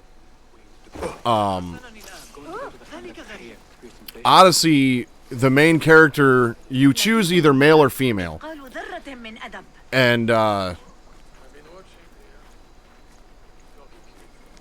brother and sister.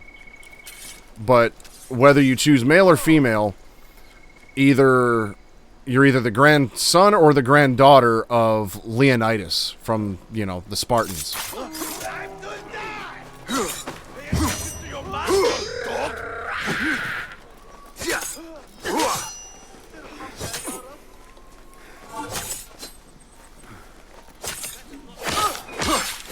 Another shot. I'm about to die.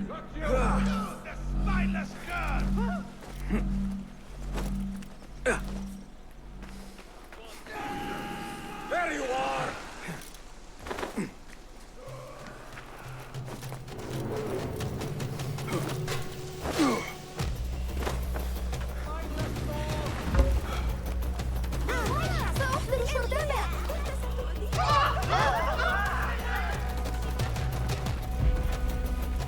Repent, or you will know God's wrath!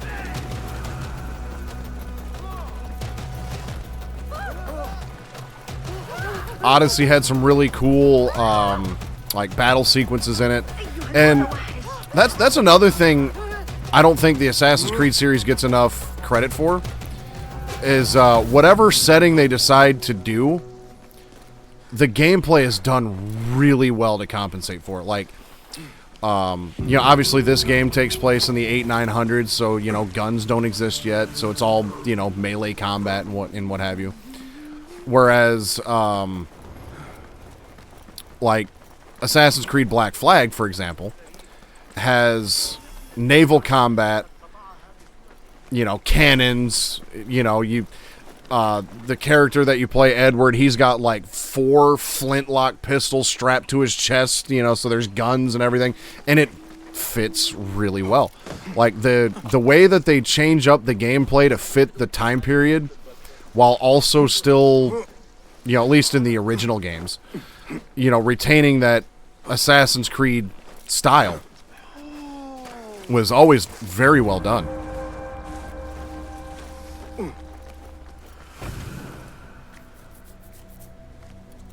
Ah, I see our new Abbasiya bureau is well guarded by an alert and active Rafiq.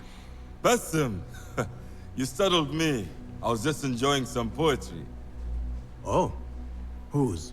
The court poet, Sayyida Arif. Her words chirp like the birds of paradise. Ah, yes. I have read her works. My friend Nihal and I used to sneak into the House of Wisdom when we were young. Hours we spent reading of gods and jinn. I always enjoyed this place. The House of Wisdom is not what it once was.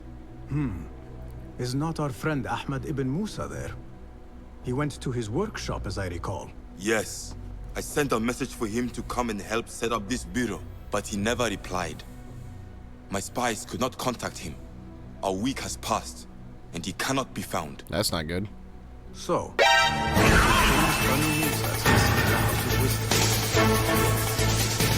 venture there and learn his fate. It shall be done. Yep, hasn't responded in over a week. Yeah, that ain't good.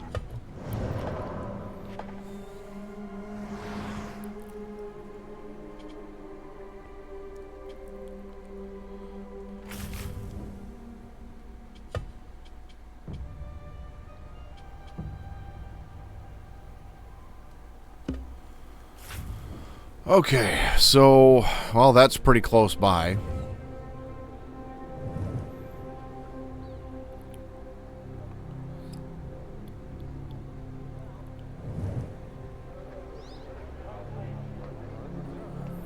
And I've got...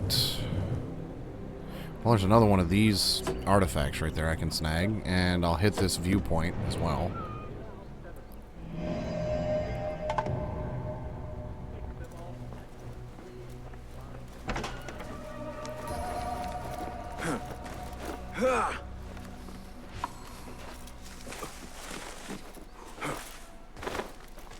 Yeah.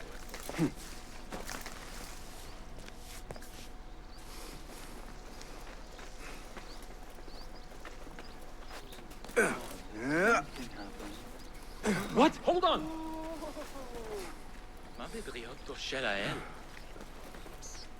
Go away. All of yous, go away. I got shit to steal. Hey, did Jamil pay you back?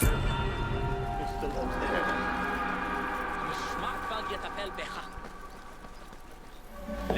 Happened so fast you can't even talk about it.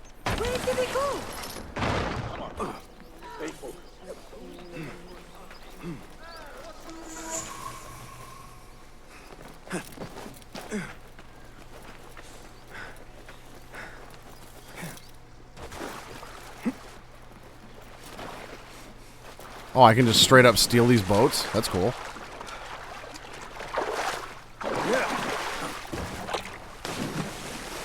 Not what I wanted you to do.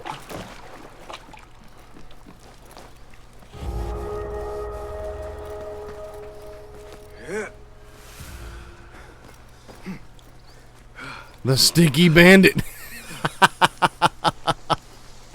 Yeah.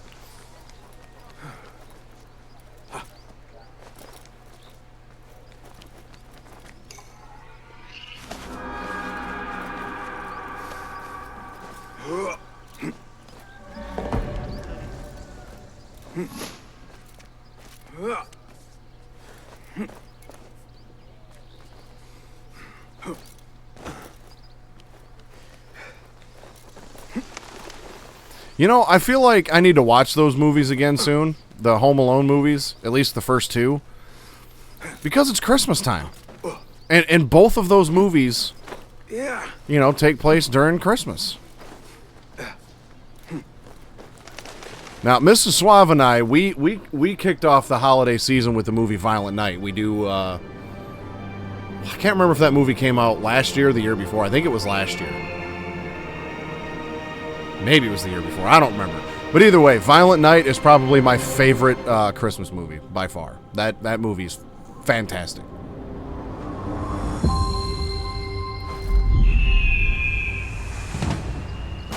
$15 historical sites? Hot damn. They are looking for me. Not anymore. Alright, and we've got another... What the hell is that? Book collector. Got another viewpoint there.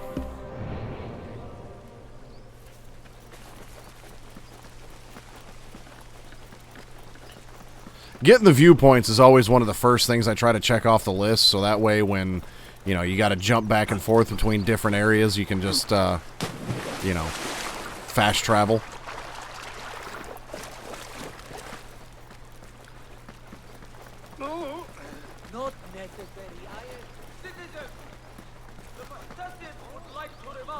I need to find rations of some sort because my health is way too low.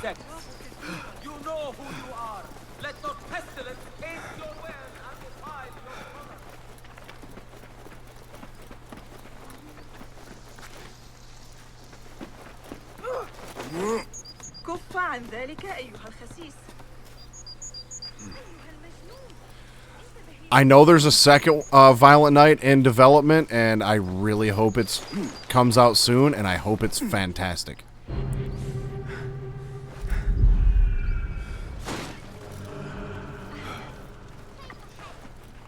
Don't. Just don't. Trust me, I don't plan on it.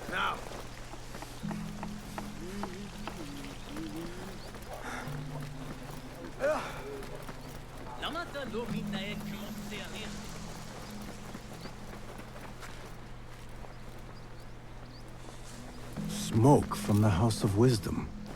What does it mean?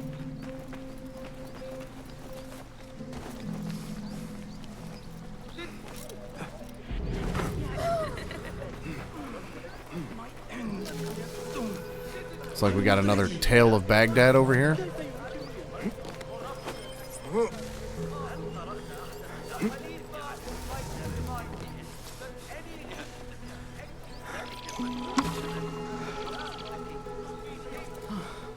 My heart, Yasri.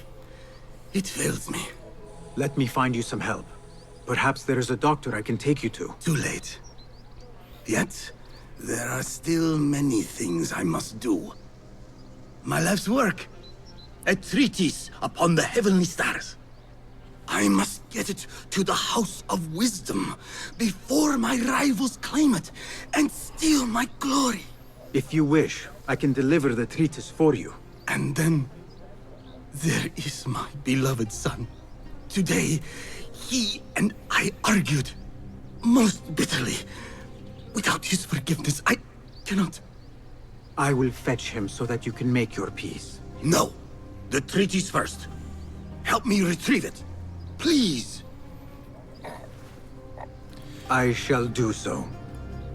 My father was an architect. He too had his glory stolen by a rival.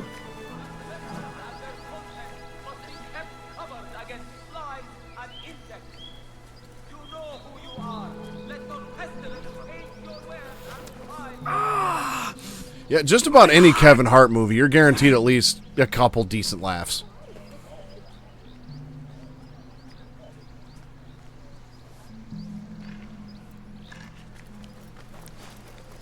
Yeah. Mm.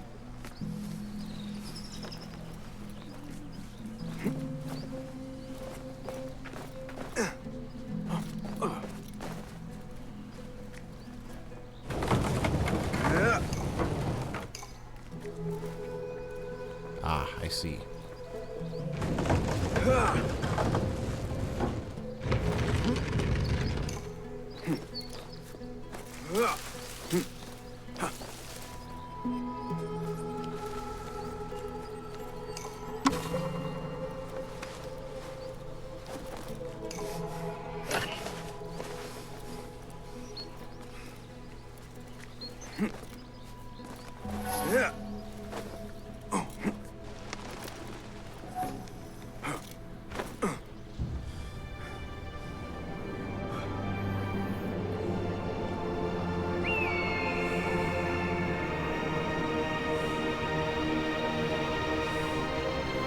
Tell you what, they've done a really good job with the setting, though. It looks fantastic.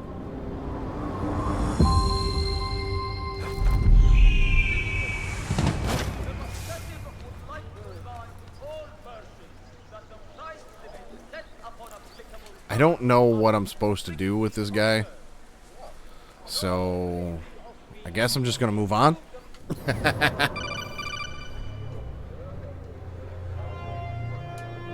Slapped Jip 95. Thank you for the follow. Much appreciated. How you doing tonight?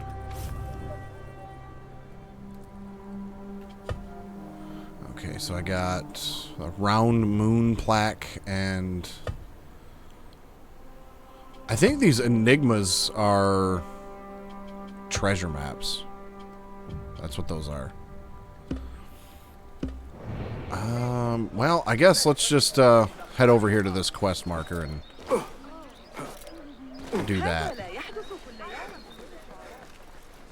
I'm close by, so why not?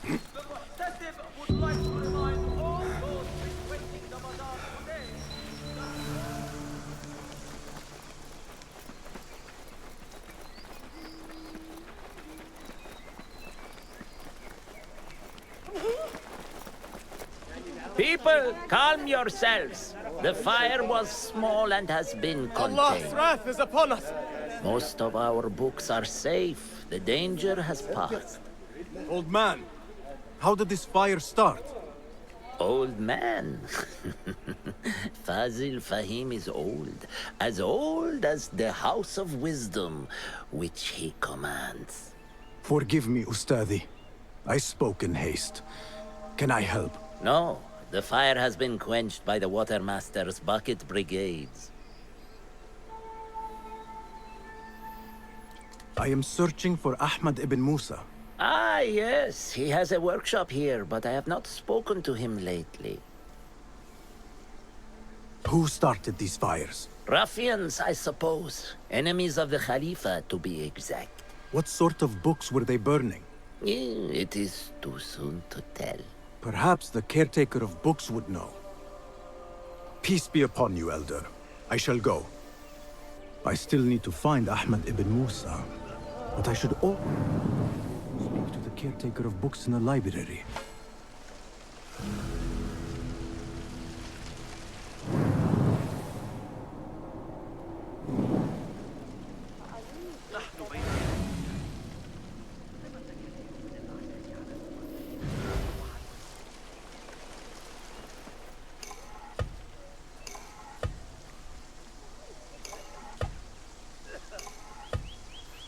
Caretaker of books. Where are you at? Where is Hunayn? I should check the He second owes me floor. money. I don't know. That's the caretaker of books. Somebody posted guards around the library. What is going on these days?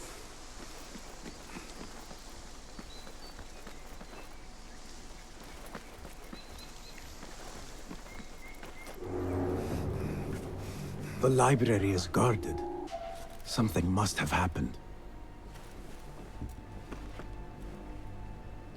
Wait, what? Some of this. And I'm gonna die. I don't have enough health for open combat.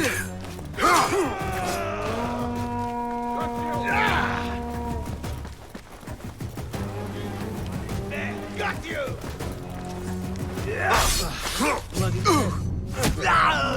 That's nothing.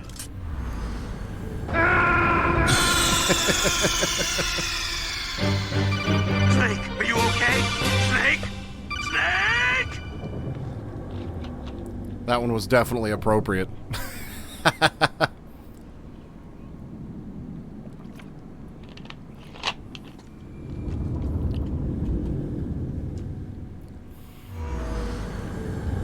Alright, well that didn't go well. The library is guarded. Something must have happened.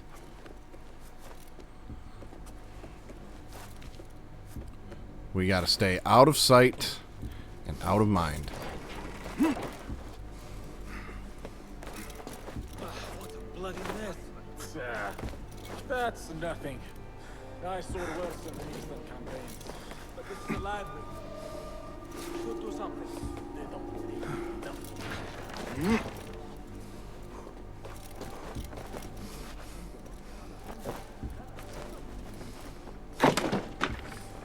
That's how we do that.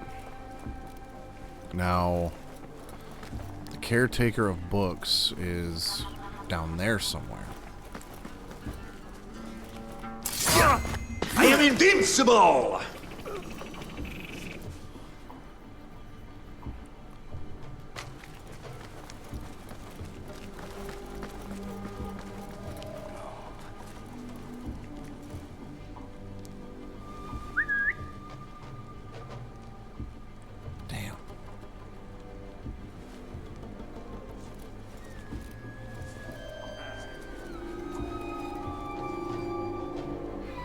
Yeah, come investigate. Hey, what was that?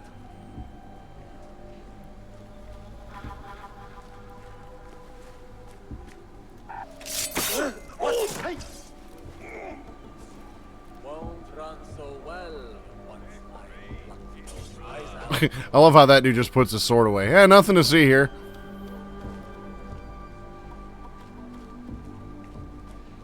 Hold on! Yeah! You're dead! Coward! Turn and fight! All right, I have this.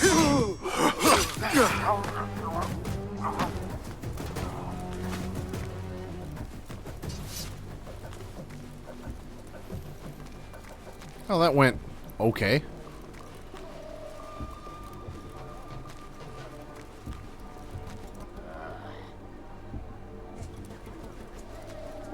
Hold a moment. This, however, is not.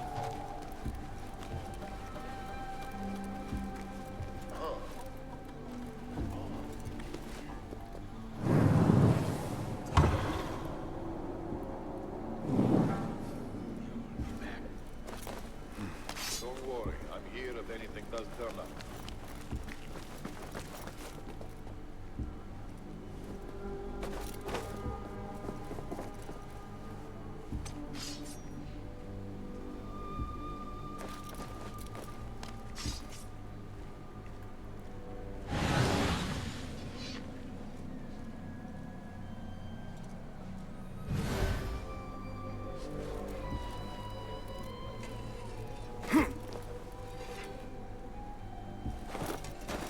Alright, so this guy is patrolling.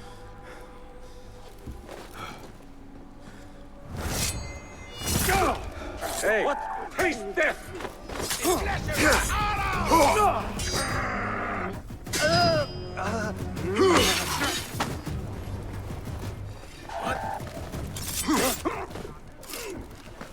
Alright.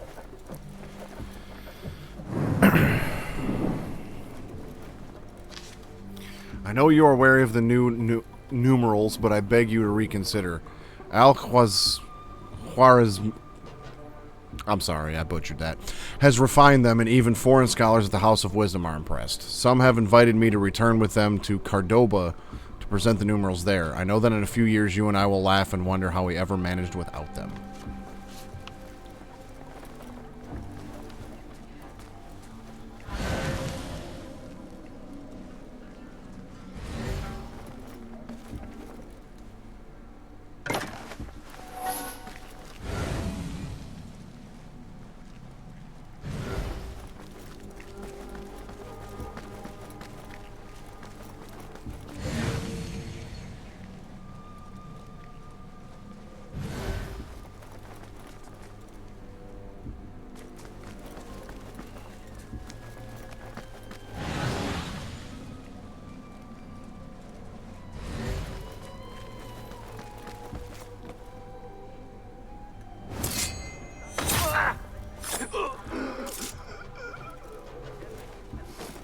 The caretaker of books. Well, I found him, and he dead. He's dead. But he wrote Mansach in his own blood. I wonder. When I find you, Hey, I'm right here, bud. You're just an idiot. I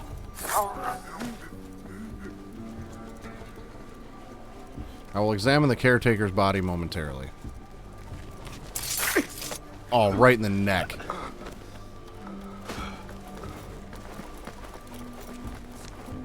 Something in his hand. Fabric. Torn from a woman's gown. But whose?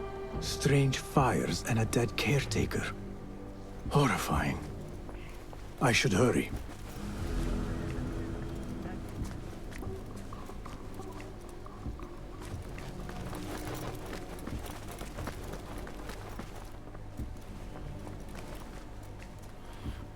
Oh, wow, that, it's taking me quite a ways away here.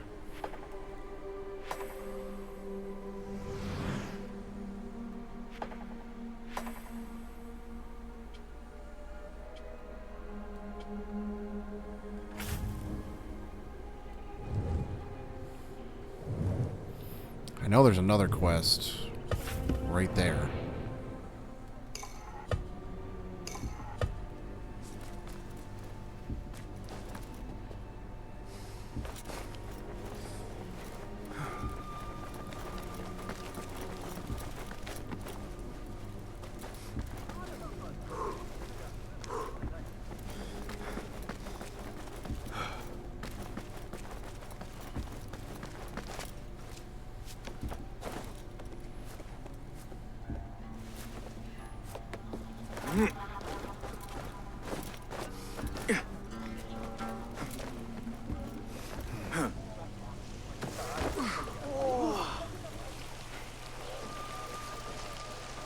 Greetings, Ya'am.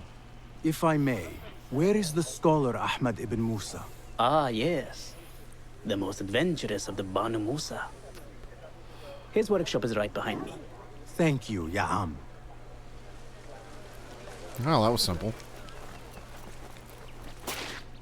Bassem, hey! 9 fingers over here! Nihal! What do you have there, sneak thief? A book. I managed to save at least one from the fire. If they catch you stealing... They cut off a finger. No, wait. A whole hand. That is not funny. Then don't laugh. All right, you are in a mood, and I have things to do. Nothing that concerns you. Oh, secret hidden one stuff. What are you doing this time? Stabbing? Stealing? Stabbing and then stealing? Yes. That is your specialty, Nihal. Just because you lost a finger does not mean you've lost your touch.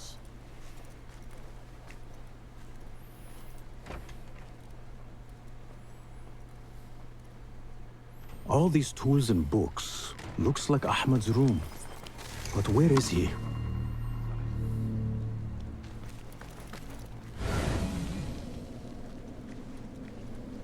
Ahmad always signs his work. This is definitely his doing.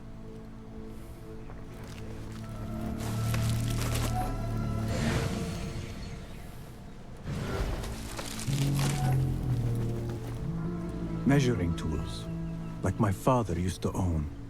But these are Ahmad's.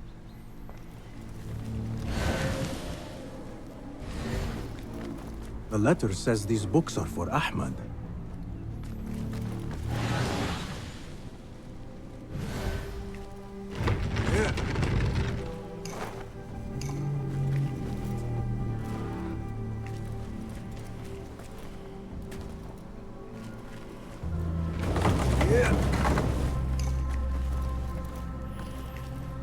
Ahmed seems to be working on something new. But what? Diagrams, machine tools, and other oddities. This is definitely Ahmed's workshop. But where can he be? Right there? Pardon me. May I help you? I am looking for Ahmad ibn Musa. Do you know where I can find him?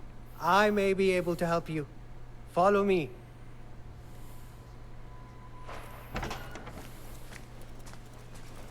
Is this your first visit to the House of Wisdom? No. A friend and I used to sneak in as kids. We taught ourselves to read in your library. All young people should follow your worthy example. The caretakers who chased us out of the stacks every day did not think so. Really doing their jobs. And what did you study in the House of Wisdom? I loved poetry and heroic tales. My friend preferred pagan gods and dark magic. Interesting. And did you follow your youthful passion and become a scholar? When the whole world awaits. No. You might say I am a man on a mission. Ah, well. What about your friend? No, she still searches for something. Though what that is, I do not know. A shame. It's not far now. Hurry, hurry. The sun feels good upon my skin. Not with all this heavy gear. I feel like a cut of beef in an iron pot. God! Help! I'm under attack! What? What an asshole! That's it! Don't rush in yet! Alright?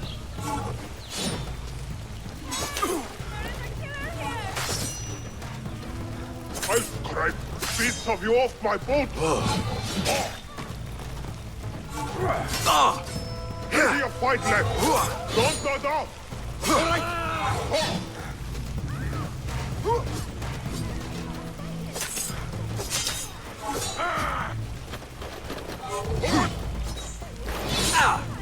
Good! Okay, now I just gotta deal with this big-ass motherfucker. That's a good one! Power it!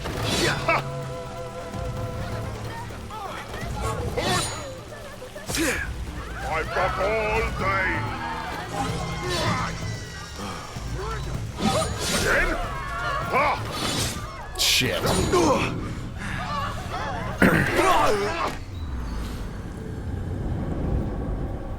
Fighting those guys is gonna take some practice.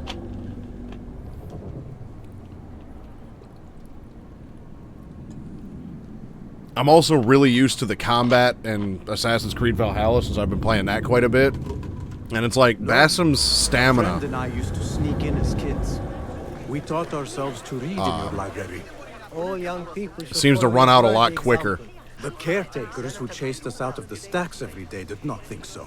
Merely doing their jobs. And what did you study in the House of Wisdom? I loved poetry and heroic tales.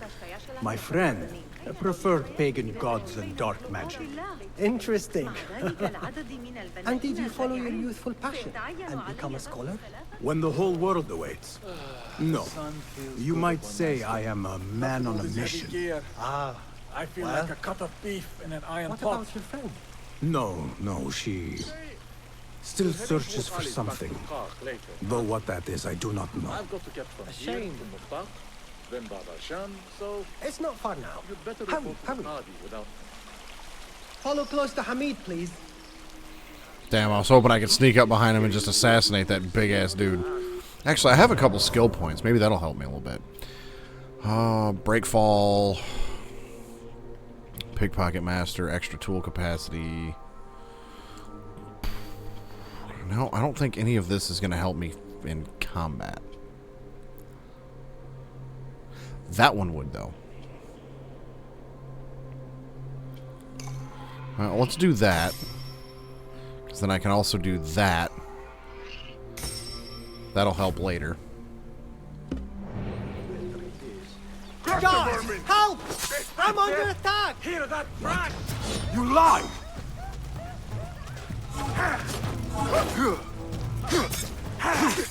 Nice! I fought them! Stomp you out!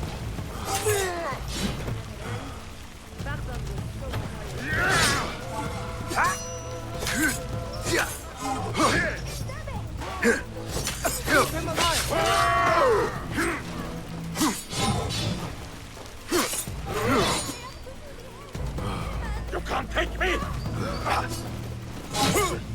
I like it.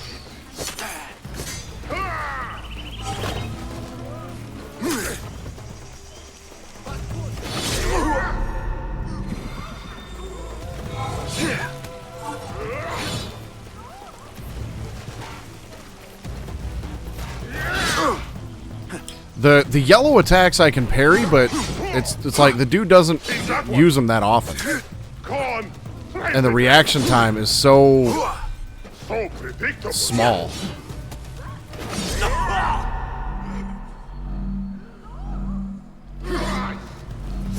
Have to hit harder than that.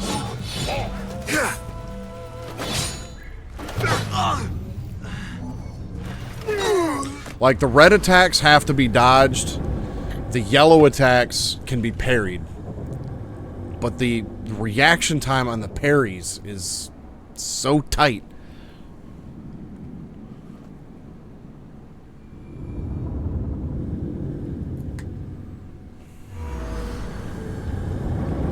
Guys, help! I'm under attack! What? You lie! Celebrate later! Focus! Will do!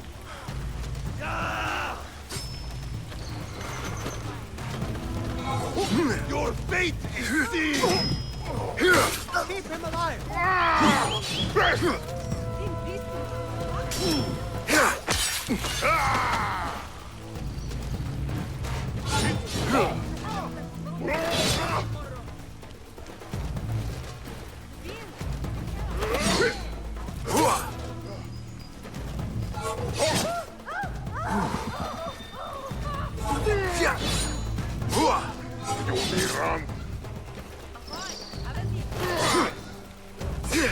You are breathing! This offends me!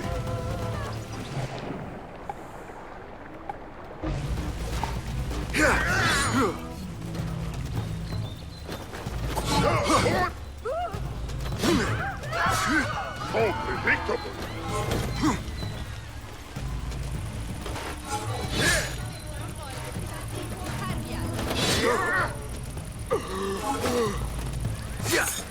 That's a good one!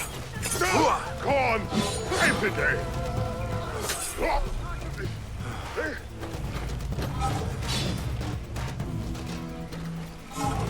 I'll flatten you! I've got all day!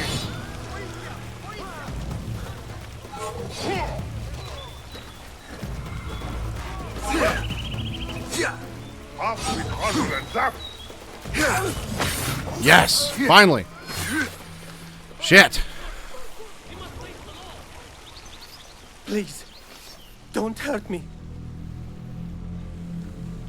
You led me into a trap. I should slay you where you stand. Spare kindly, Hamid. Then tell me, where is Ahmad ibn Musa? Please, sir. I don't know where he is. Truly, I do not. Then why lead me into an ambush? He made me do it. Who is he? Not Ahmad, surely. I don't know his name. For he always wears a mask. And what does this masked man want? He commands me to keep everyone away from the House of Wisdom's dig site. Dig site? He's dressed like a watermelon. What? He will hurt my head. Like with the others. Please, spare humble Hamid. Where is this dig site? It's in the wilderness. Outside of the city.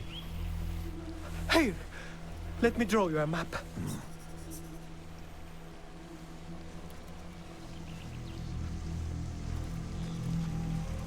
Okay. The map should lead me to the dig site. No, I didn't want to do that. Get me out of this.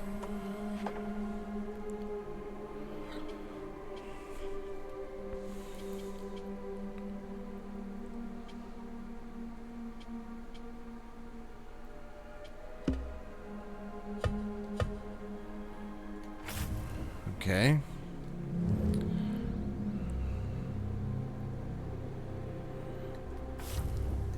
Oh, it can be found in the investigation menu. Interesting. I've received a map showing the location of an excavation site southwest of Baghdad. There's also an oasis on the way. Okay. I'm guessing that black line is the, like, region border. Because there's the round city in the, you know, in the top right corner. So, there's the oasis. So let's put a mark there. And head that way.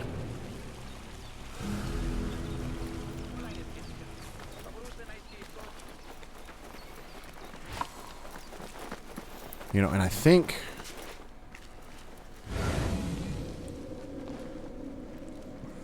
that gear chest is up there ways, ain't it? Lend me your eyes.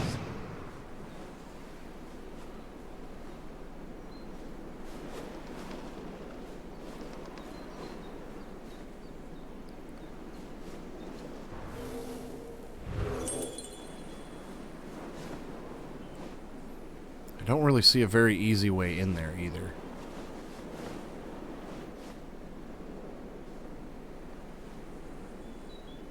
Well, there is that spot right there.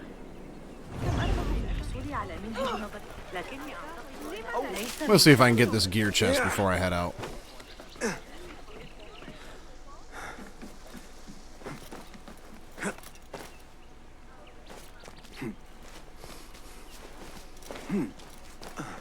Yeah. You there? Hey! Hey, Steph! Bye.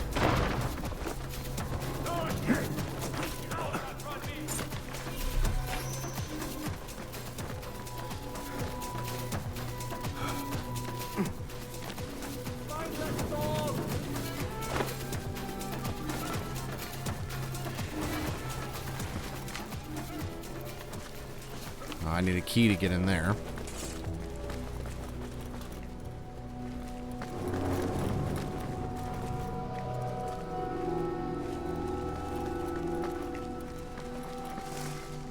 Show me everything.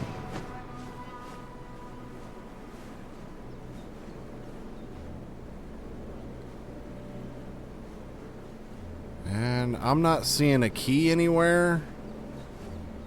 So I guess just gonna move on for now. Instead of spending a ton of time on that.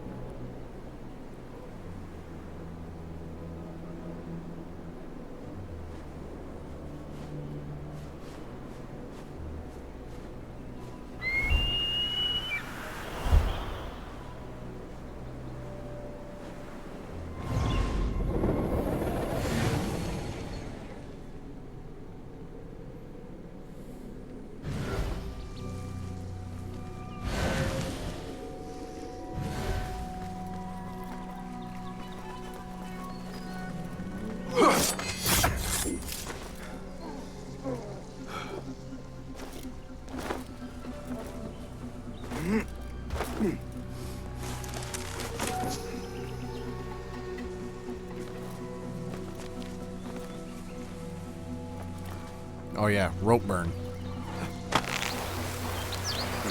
Ain't no way you're gonna slide down a rope like that with your bare hands and not be messed up.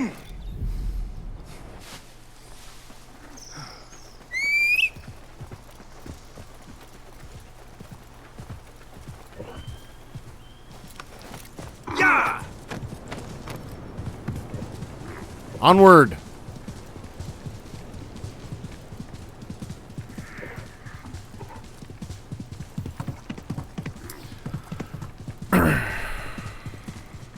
Well, I'm gonna finish this this quest right here that I'm heading out to right now, and then that's probably where I'm gonna call it a night. I didn't realize it was already after 2 in the morning. The last I looked, it was like 1:30.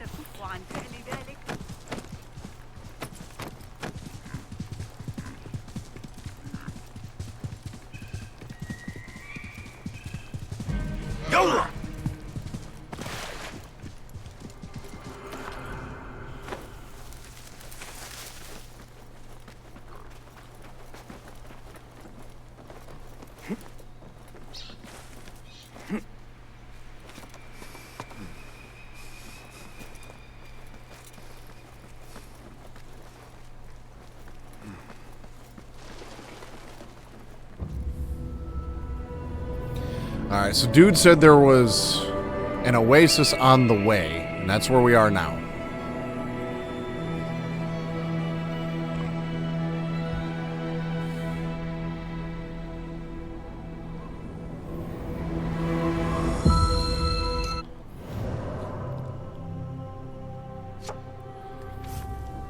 So looks like it's just southwest a little bit. Right about...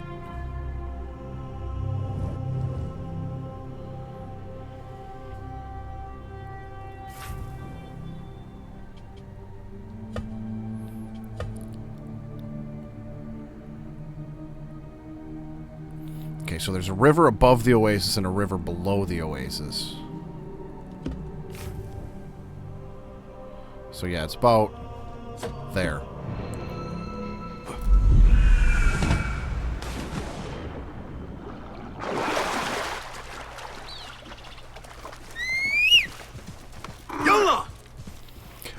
Before the stream on Sunday, I'm going to investigate this texture flickering that I'm experiencing a little bit more and see if I can solve that, because it's mildly irritating, but I'm doing my best to ignore it.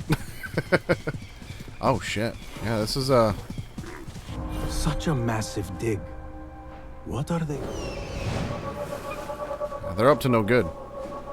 I can just feel it.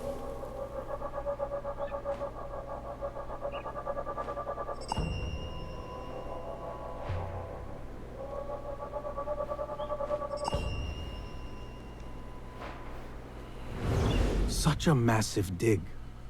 What are they up to? Hey, guy, what are you doing? Impressive work, my friend. Are you digging up something for the Khalifa? Never you mind all that. The remains of past empires intrigues me. Do you mind if I take a look around? Look at the old rocks all you want, but don't touch our tools and chests. I would not dream of it. Heat makes me ill. Oh, I want to vomit. Whatever you do, don't ask for Dr. Hassan. I know. I disappear, just like the others. Don't want you here. Mercenaries guarding the site. They must have found something important. When do we get paid, Captain? We will get paid. Are you the leader of this battle-scarred band of war dogs? You must get paid well. Not as much as we want to get paid, I'll tell you that. Felt. Care to do a little work for me? Maybe. What's this job then? See those fancy Khalifa's men over there? I might need a hand.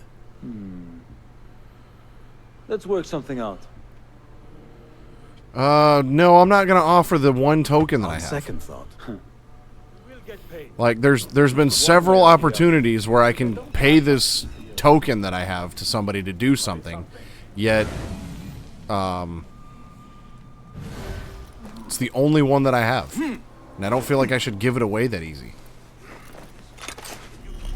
Why does that fool of a scholar travel with so many chests? Nothing. I should see if there are any more chests around. I only need my blade, my water skin, and my bed.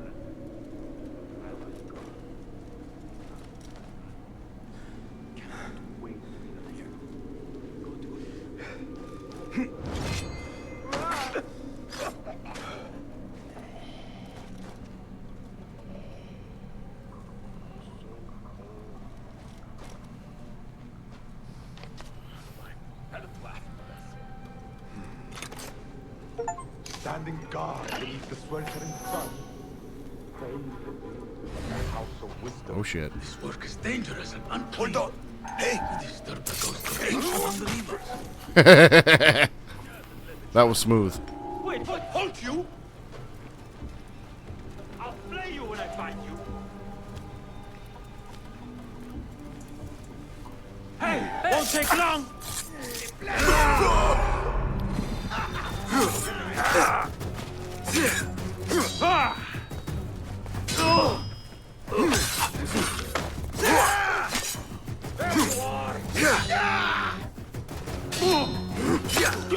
That's you!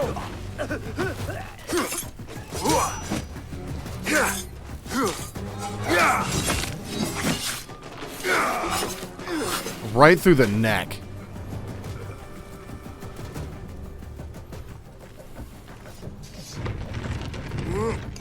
Ah. There's what I need. This chest has Ahmed's signature seal on it. The artifact you helped us recover. Interesting. A letter to Ahmed from a Dr. Hassan. Ahmed must be at the hospital working with this doctor. But what is a famous inventor doing with a doctor? It must all link together somehow. Alright, well, I can get out of here.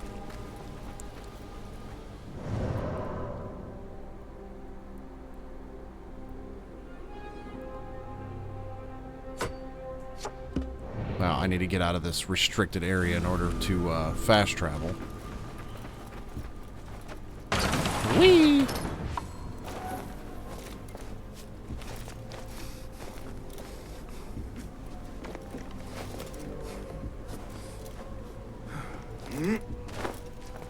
Hey, guy. You can die, too.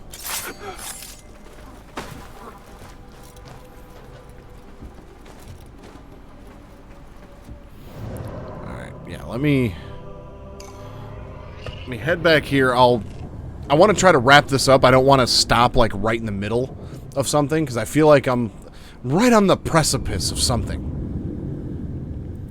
But I also don't want to drag this out too late.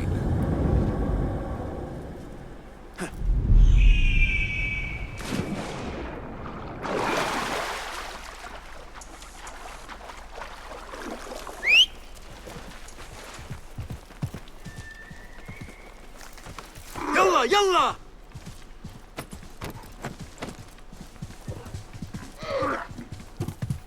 I need to get rid of that. It's going to annoy me.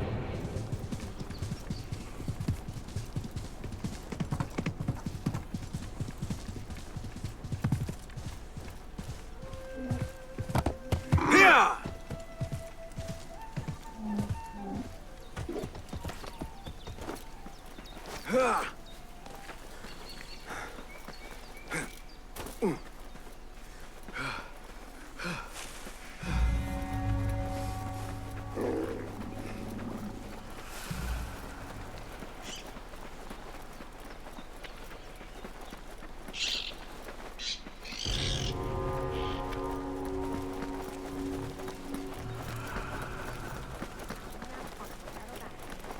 The Bimaristan, where the best healers in Baghdad gather.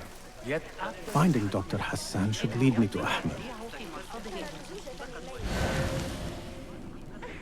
أراهن على تسلق شجرة الصفصاف القديمة أسرع. احترس فقط من السقوط. أتعرف ذلك التاجر؟ I need to find a way into Dr. Hassan's office. Find the head nurse. Alright, I have a feeling I'm going to need to pickpocket this key.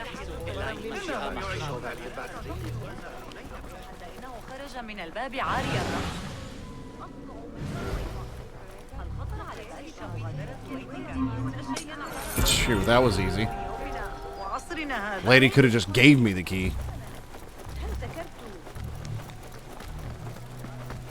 I like how that little pickpocket minigame, though, varies. It's not the same exact thing every time.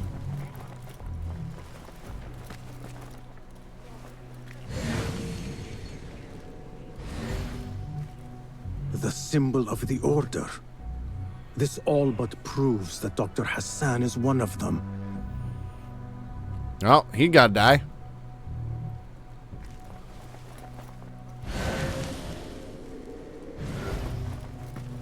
This letter proves it. Hassan is neck deep in the Order. Work on the device progresses wonderfully. The engineer will unwittingly provide us the key to unlock its infinite potential. The new parts I mentioned last time are en route to the House of Wisdom. The hour of our order is at hand. Al-Azdaha.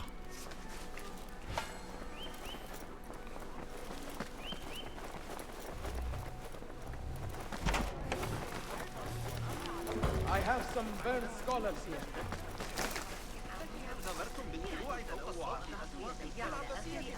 المناظر من أعلى الدهاش قنوات الأجهزة أخطف الأنفاس حقا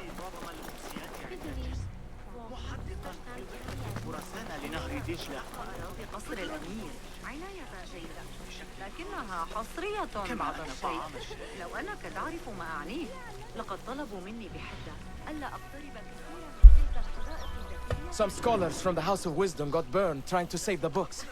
We need that room for the patients. No, that's Dr. Hassan's private laboratory. It's locked. No one must go inside. So we just leave the burned victims outside.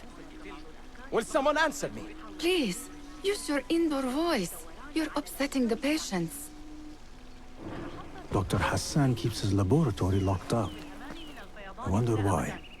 أتتذكر طوفان منذ عامين؟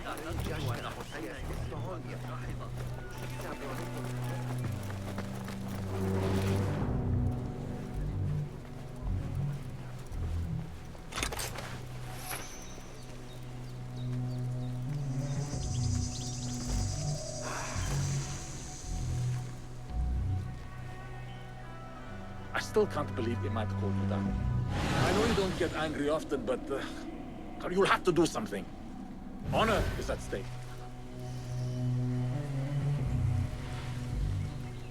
A broken window could be a way in. I demand immediate attention to the broken window above my laboratory. There are adequate materials in the storeroom to effect the repair immediately. I catch a fatal chill due to your negligence. I do. Okay. Where is this broken window? And I need to be able to... What the? I'll finish. Shit, I was worried about that.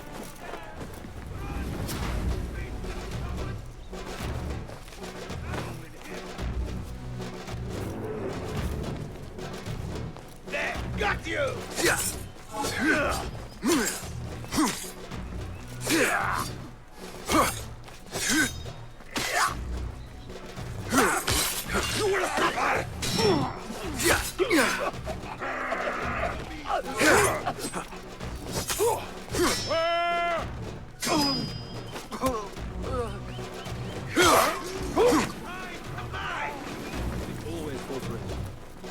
There you are.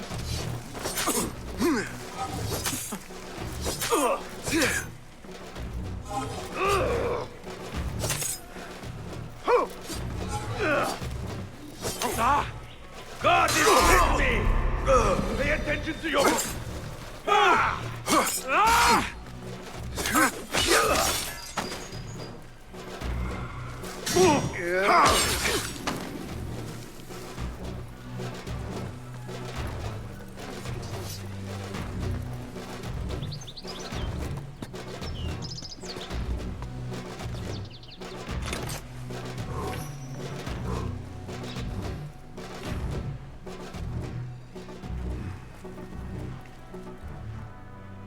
Let us get a wider view.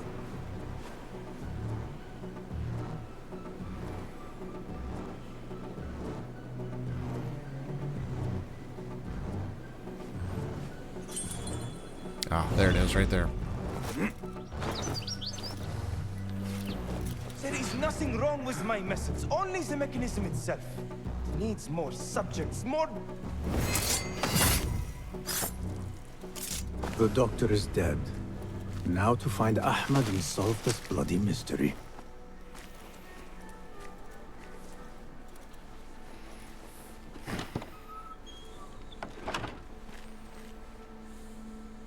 Basim, what happened here? Where were you, Ahmad? I was around. I'm always around. Would you tell me what happened? Are you aware this man works for the Order?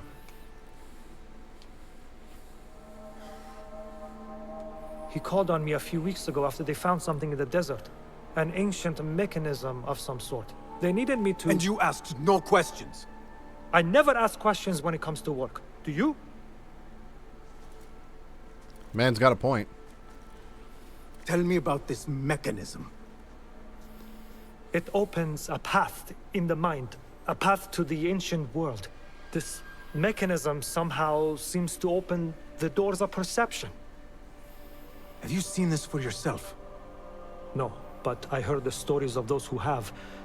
They are lost, Basim, because they think what they saw is reality.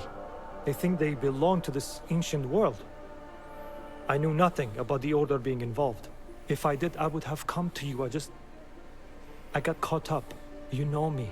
You know me, Basim. You better not be in the Order either. Leave this place and return to the Bureau. I will not tell a soul if you do not.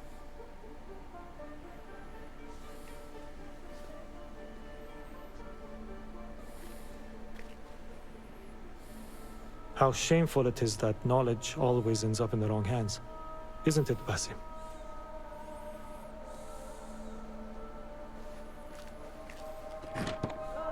Because I remember reading something in this game that said, you know... Hey! Shit.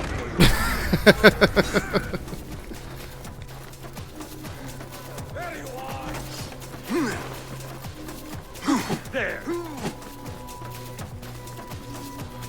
But I remember reading something about, I should finish investigating the scriptorium.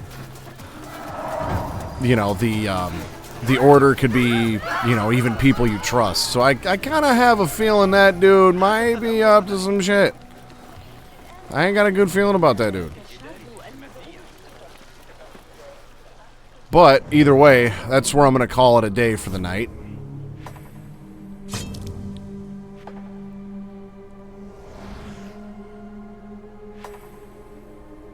I like the way that this like quest thing is laid out though, because it gives you freedom to just really kind of do things in whatever order you want, and it's just an interesting way to go about it instead of just handing you a list of quests. I dig that. But I didn't really get too much more into the story tonight. You know, had a lot of viewpoints and stuff, but this thing up here, that's interesting. This chamber down here. I'm interested to see what we're going to find with that, and whatever this artifact is that the Order apparently found that unlocks pathways into the mind. I have a feeling that's going to have something to do with, you know, Basim figuring out who he is. But yeah, the way the guy said, you know, it's unfortunate how power always ends up in the wrong hands. Like he, I don't know. There was something in the tone, something in the delivery of that just didn't seem, right. There's something about that dude just ain't jiving. But anyway, that's going to be it for tonight. I will be back again Sunday night for part 3 of this playthrough. There's a possibility. Grim normally streams on Thursday nights. He's currently in the process of playing Stellar Blade on the PS5. He normally streams Thursday nights at 11:30 p.m., which would be later on tonight for those of you watching this back. But due to, you know, work and life and such, that may or may not happen. So the link is there in the chat. It's pinned. It will also be in the description below for those of you on YouTube. As soon as Grim finds out if this stream tomorrow night will be a possibility, he will update us on the Grim Beardson Discord. If he does not stream later on today / tomorrow / December 19th, 2024 / Thursday, then it will be Friday night. I'm guessing at the same start time at 11:30 p.m. December 20th. So join the Grim Beardson Discord if you want that update. I highly encourage you to do so. Grim, thanks for stopping by. Thanks for hanging out with me as always. Petiti, thanks for stopping by and hanging out for a couple hours. I greatly appreciate it. It's nice to see you. Nice to chat with you for a while. Hopefully, you don't have to work tomorrow.